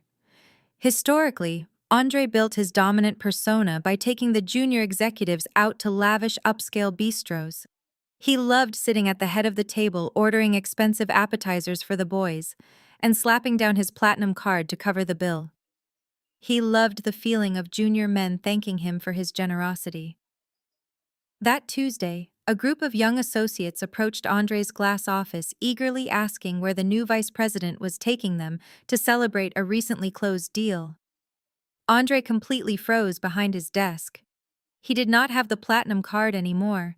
He did not even have $20 to his name. He cleared his throat, adjusting his wrinkled tie, and muttered a pathetic excuse about being overwhelmed with administrative work. He claimed he was starting a strict intermittent fasting routine for mental clarity and told them to go without him. 10 minutes later, Devin walked down to the basement cafeteria to grab a soda. He found his vice president standing alone in the glow of a vending machine. Andre was digging through the bottom of his leather briefcase, frantically searching for loose quarters to buy a stale turkey sandwich. The contrast was absolutely absurd. He was wearing a $10,000 Rolex on his left wrist, while counting spare change with his right hand. I did not have to guess any of this. I knew exactly what was happening, because the corporate world is a very small circle. On Wednesday morning, I had a scheduled conference call with Terrence, a senior director at Andre's firm, who also happened to be one of my top-tier wealth management clients. After we finished reviewing his 8-figure portfolio, Terrence chuckled and casually dropped the office gossip. Terrence told me that Andre had become the laughingstock of the executive floor. He told me how clients were starting to notice Andre's unkempt appearance and erratic, desperate behavior during pitch meetings. The senior partners' men who demand absolute perfection and financial stability from their leadership team were already beginning to ice Andre out of high-level negotiations. They simply could not trust a man who was incapable of managing his own personal credit with multi-million-dollar corporate accounts. His shiny new title meant absolutely nothing when he carried the desperate energy of a sinking ship. But the most satisfying detail Terrence shared was about the end of the workday. At 5 o'clock, the alpha male who had demanded a strict 50-50 division of his household was forced to stand in the lobby near the revolving doors. He could not leave when he wanted to. He had to wait awkwardly by the security desk until Devin finished printing his spreadsheets. Andre had to stand there in full view of the senior partners heading to their luxury vehicles, waiting for a 23-year-old kid to give him a ride back to an empty freezing house he did not even own. I spent the next 2 weeks seamlessly transitioning from the luxury downtown penthouse suite into my permanent residence. I had purchased a sprawling, ultra-modern private estate nestled deep within the exclusive hills just outside the city limits. It was an absolute fortress of glass steel and imported white stone, surrounded by 3 acres of manicured gardens and secured by a massive 10-foot-tall wrought iron gate. It was the exact type of property that Connor and Andre used to look at in architectural magazines and dream about dominating. Now my name was the only one on the deed. My life had become a meticulously curated sanctuary of peace and quiet. Andre's life, however, was rapidly accelerating toward rock bottom. It was a gloomy Thursday afternoon, exactly 14 days after the moving trucks had gutted the townhouse. Heavy, unseasonable rain was pouring down from a bruised, charcoal-colored sky. I was sitting in my expansive living room wearing a plush, emerald-green silk robe, sipping a cup of artisanal tea and watching the rain dance across the surface of my infinity pool. Suddenly, the high-definition security panel mounted on the wall chimed softly. The automated voice announced a visitor at the main gate. I set my teacup down, walked over to the panel, and tapped the screen to bring up the live, high-resolution camera feed. There, standing on the wet asphalt directly outside my security gates, was Andre. He had no vehicle in sight, which meant he had either walked a significant distance in a thunderstorm from the nearest public bus stop or convinced a cheap rideshare to drop him at the very edge of the private road. He looked completely and utterly destroyed. He was soaking wet, shivering violently, and pressing the metal intercom button over and over again, with a frantic, desperate rhythm. I did not buzz him in. I did not speak through the intercom. I walked over to the console table in the foyer, picked up a sleek black umbrella, and grabbed a pristine white envelope that I had prepared days in advance. I opened my massive front door and began the long walk down the sweeping paved driveway. The rain drummed a steady, rhythmic beat against the canopy of my umbrella. Through the thick black iron bars of the gate, Andre watched me approach. His red, exhausted eyes widened dramatically as he took in the sheer magnitude of the estate behind me. He saw the flawless landscaping, the architectural lighting highlighting the stone walls, and the massive garage holding my new vehicles. He was finally seeing the true, unfiltered scale of the wealth he had so arrogantly told me to keep to myself. When I reached the gate, I did not press the release button. I stood comfortably under my umbrella, perfectly dry in my silk loungewear, separated from him by cold, unyielding iron. "Chloe, please," he choked out, pressing his wet face against the metal bars. His voice was ragged and hoarse. "I had to pay a private investigator with my very last cash advance just to find this address. You have to let me in. Please just open the gate. I am begging you. I have absolutely nothing left." I looked at him, conducting a slow, silent inventory of his downfall. The custom-tailored vice president suits were gone, replaced by a cheap, ill-fitting windbreaker that offered zero protection from the cold. The heavy gold Rolex was missing from his left wrist, undoubtedly sold to a pawn shop for a fraction of its retail value, just so he could afford to eat. His shoes were scuffed and ruined by the mud. "I cannot take it anymore," he sobbed, sliding down until his knees hit the wet pavement right in front of the gate. My mother makes me sleep on a deflated air mattress in her suffocatingly hot spare room. She screams at me every single day because I cannot contribute to her grocery bill. Connor has completely blacklisted me from every networking event in the city. The senior partners at the firm moved my desk out of the glass office and put me in a dark cubicle in the basement because my presence was embarrassing the department. I am a joke, Chloe. I am a complete joke, and I cannot survive like this. I was so incredibly wrong.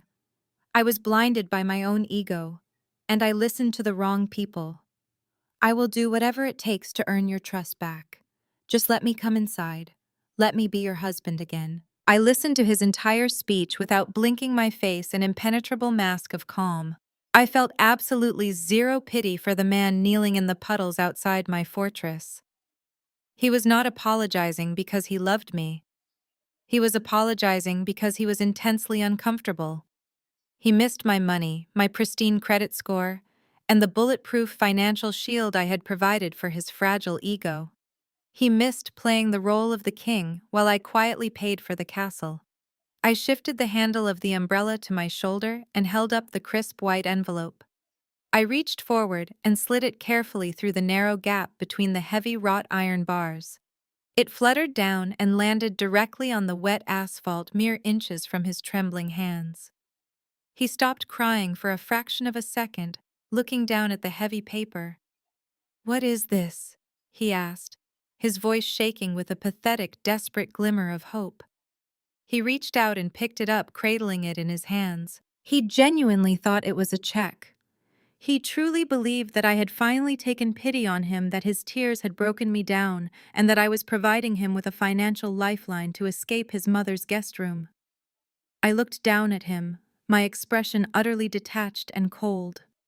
"You demanded that we split everything. 50-50, Andre?" I said, my voice cutting cleanly through the sound of the falling rain. "You sat at a restaurant table, printed out a spreadsheet, and demanded a strict mathematical division of our lives. You wanted to make sure you only paid exactly for your half. I am simply honoring your boundaries until the very end." Andre stared up at me, his eyes wide and confused, the envelope trembling in his grip. "That is an itemized invoice," I explained softly. "It covers exactly half of the premium retainer for my divorce attorney.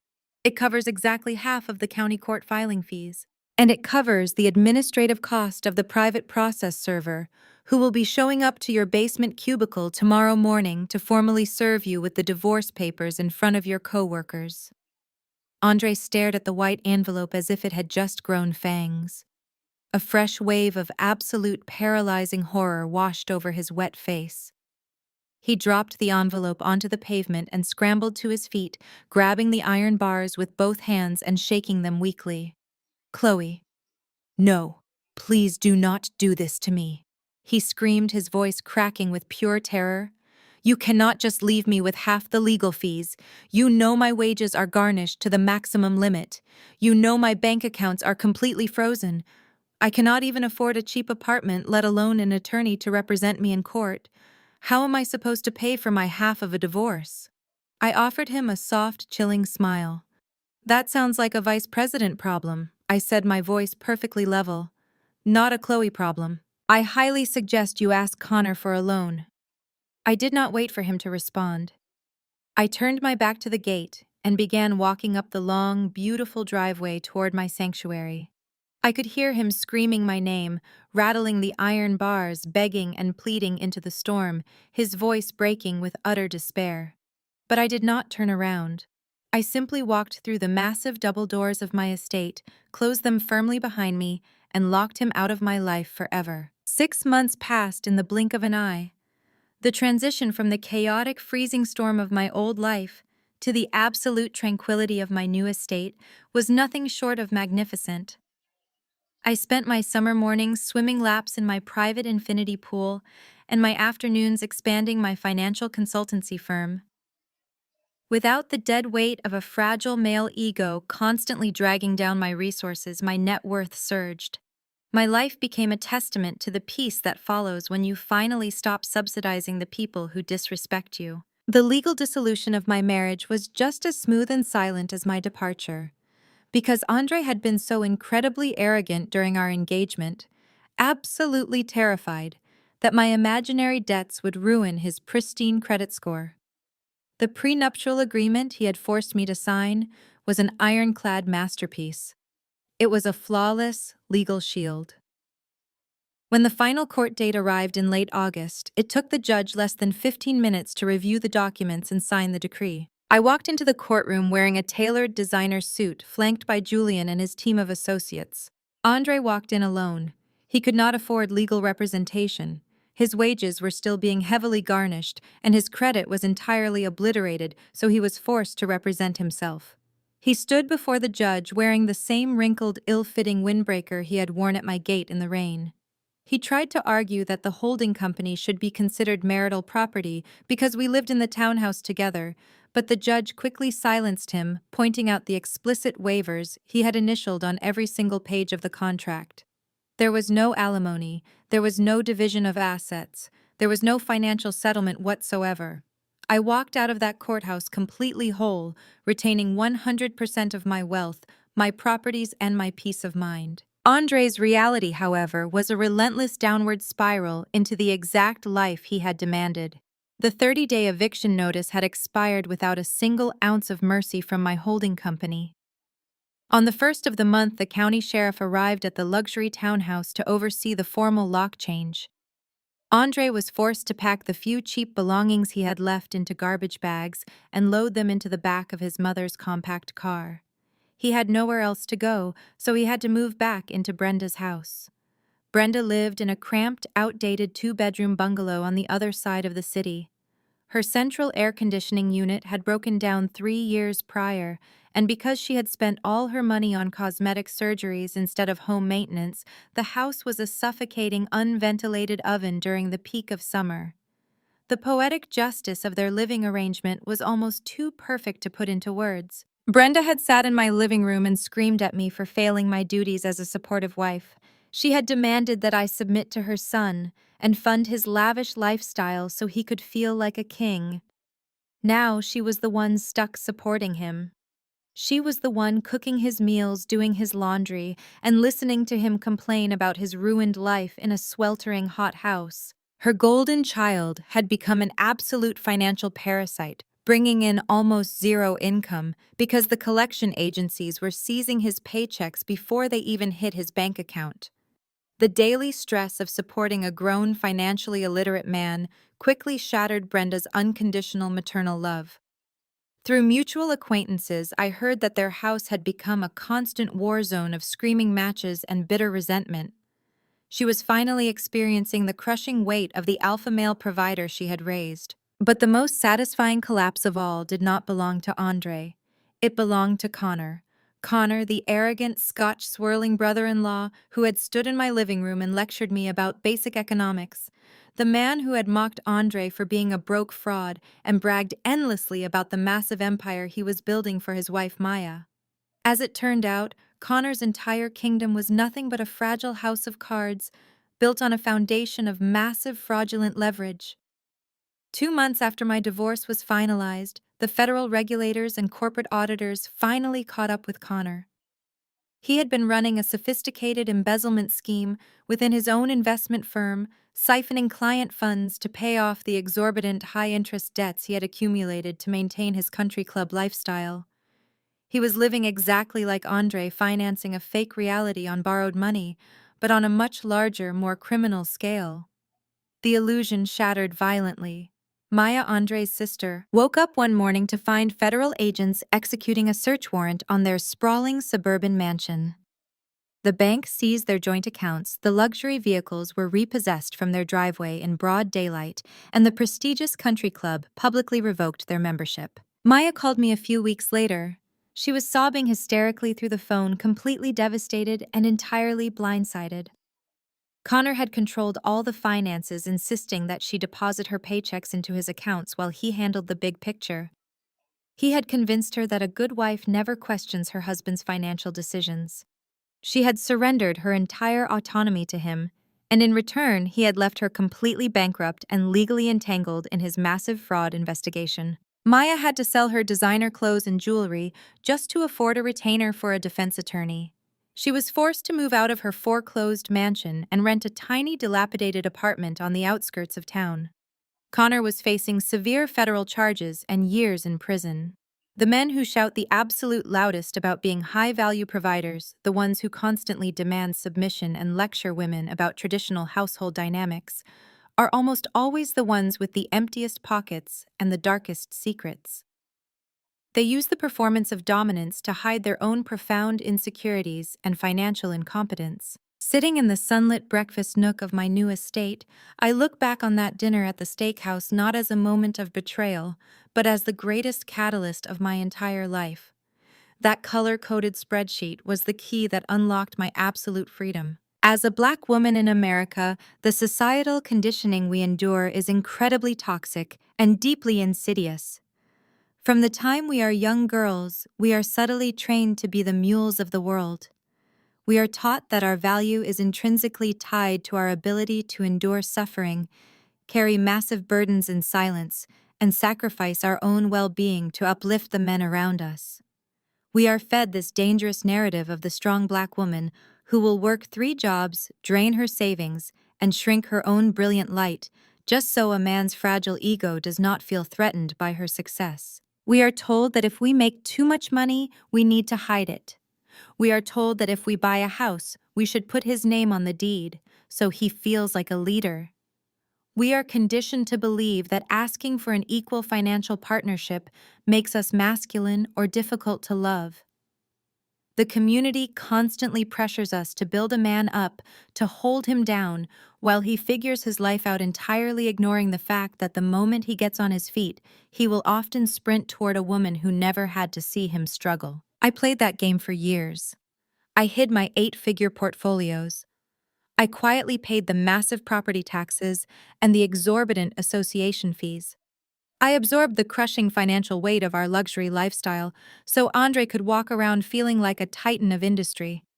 I shrank my entire existence to fit inside the tiny, comfortable box of his insecurities. And how did he repay me? He got a single promotion, bought a Rolex on credit, and immediately tried to cut me out of his newly acquired wealth. He looked at the woman who had secretly funded his entire adult life and decided I was a liability draining his resources. That is the absolute danger of the 50-50 relationship dynamic when it is weaponized by an entitled partner. When a man like Andre demands a strict 50-50 split, he is not asking for equal partnership or mutual respect. What he actually wants is 100% of the authority, the dominance, and the executive decision-making power, while only carrying exactly half of the financial responsibility. He wants the privileges of a traditional provider without putting in the actual capital to sustain the role. But true financial independence is the ultimate equalizer. When you secure your own bag, when you legally protect your assets through holding companies and ironclad prenuptial agreements, you completely strip manipulative people of their leverage. You take away their ability to trap you in environments that no longer serve your highest good. Money is not just currency. It is a protective barrier around your mental health. It is the ability to walk away from a toxic dinner table, pay for your $20 salad, and leave a delusional man to drown in the consequences of his own arrogance. I share this story not to brag about my wealth, but to wake up every single woman watching who is currently shrinking herself to keep the peace in a household she is secretly financing. You cannot build an empire with a partner who views your success as a threat to his manhood. You cannot create generational wealth with a man who finances a fake lifestyle on high-interest credit cards just to impress his toxic friends.